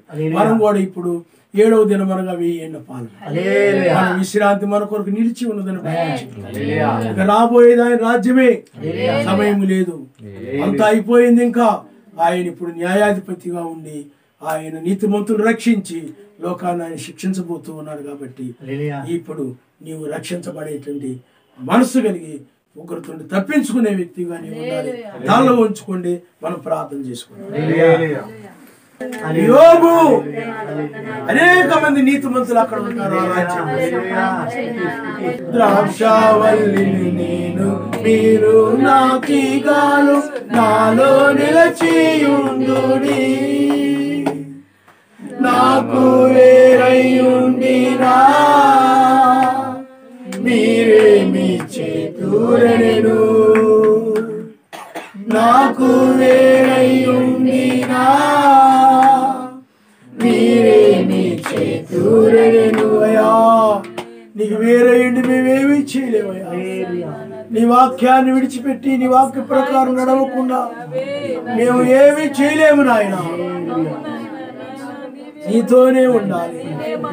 ఆ శిష్యులు నా శోధంలో నాతో నిలిచిన వారు మీరే అని చెప్తున్నారు. ఈ మహిమ గల పాదములు కొందనాలు స్తుతిస్తున్నారు. అందరూ మన చేతులెత్తి మన తండ్రిని మనం గణపరుద్దాం. ఆయన శోధంలో నీతో నిలబడతాను, ఈ వాక్యంతో నిలబడతాను. ఆయన మనం ఒక నిర్ణయం తీసుకోవాలి. ఎన్ని కష్టాలు ఎన్ని వచ్చినా నీతోనే నేను ఉంటాను. ఆయన నీ వాక్యం లాజరు వలె మేము ఉండాలని, లాజరు కోసం కన్నీరు గార్చి లాజరు బయటకు రమ్మని బిగ్గరగా పిలిచాం. మమ్మల్ని కూడా ఈ లోకం అనే సమాధి నుండి బయటకు పిలుస్తున్నాం. బిడ్డలు దీవించి ఆశీర్వదించి సహాయం చేయండి. ఘనత మహిమ ప్రభావం పొందుకుంది. ఆయన మేము ఆ శోధంలో నీ కోసం నిలబడాలి. అయ్యా నాకు ఆ శోధనలు వచ్చాయి, ఈ శోధనలు వచ్చాయి, అందుకనే ఆయన విడిచిపెట్టాల్సి వచ్చింది, పరిస్థితులు ఆ విధంగా వచ్చాయని చెప్పే వ్యక్తులుగా కాకుండా నీకోసం నిలబడాలి. ఆయన ప్రతి బిడ్డను కూడా మీరు దీవించి ఆశీర్వదించండి. ఈ శోధనలో నిలబడిన వారికే నిత్య రాజ్యం అని వాక్యం కనుక ఆయన ప్రతి కూడా ఆ రాజ్యంలో ఉండడానికి సహాయం చేయండి. మరణం లేనిటువంటిది, ఎందుకంటే ఇది అపవాది రాజ్యం. అందుకే ఇక్కడ దుఃఖము, కన్నీరు, పాపము ఇవన్నీ ఉన్నాయి. ఇవన్నీ అపవాది రాజ్యాలు ఇవి. కానీ ఈ రాజ్యములు అయితే ఏ దుఃఖము ఉండదు, ఏ కన్నీరు ఉండదు. ఆ రాజ్యాన్ని మేము ప్రేమిస్తున్నాం. కనుక బిడ్డలు దీవించి ఆశీర్వదించి మీరే ఘనత మహిమ ప్రభావం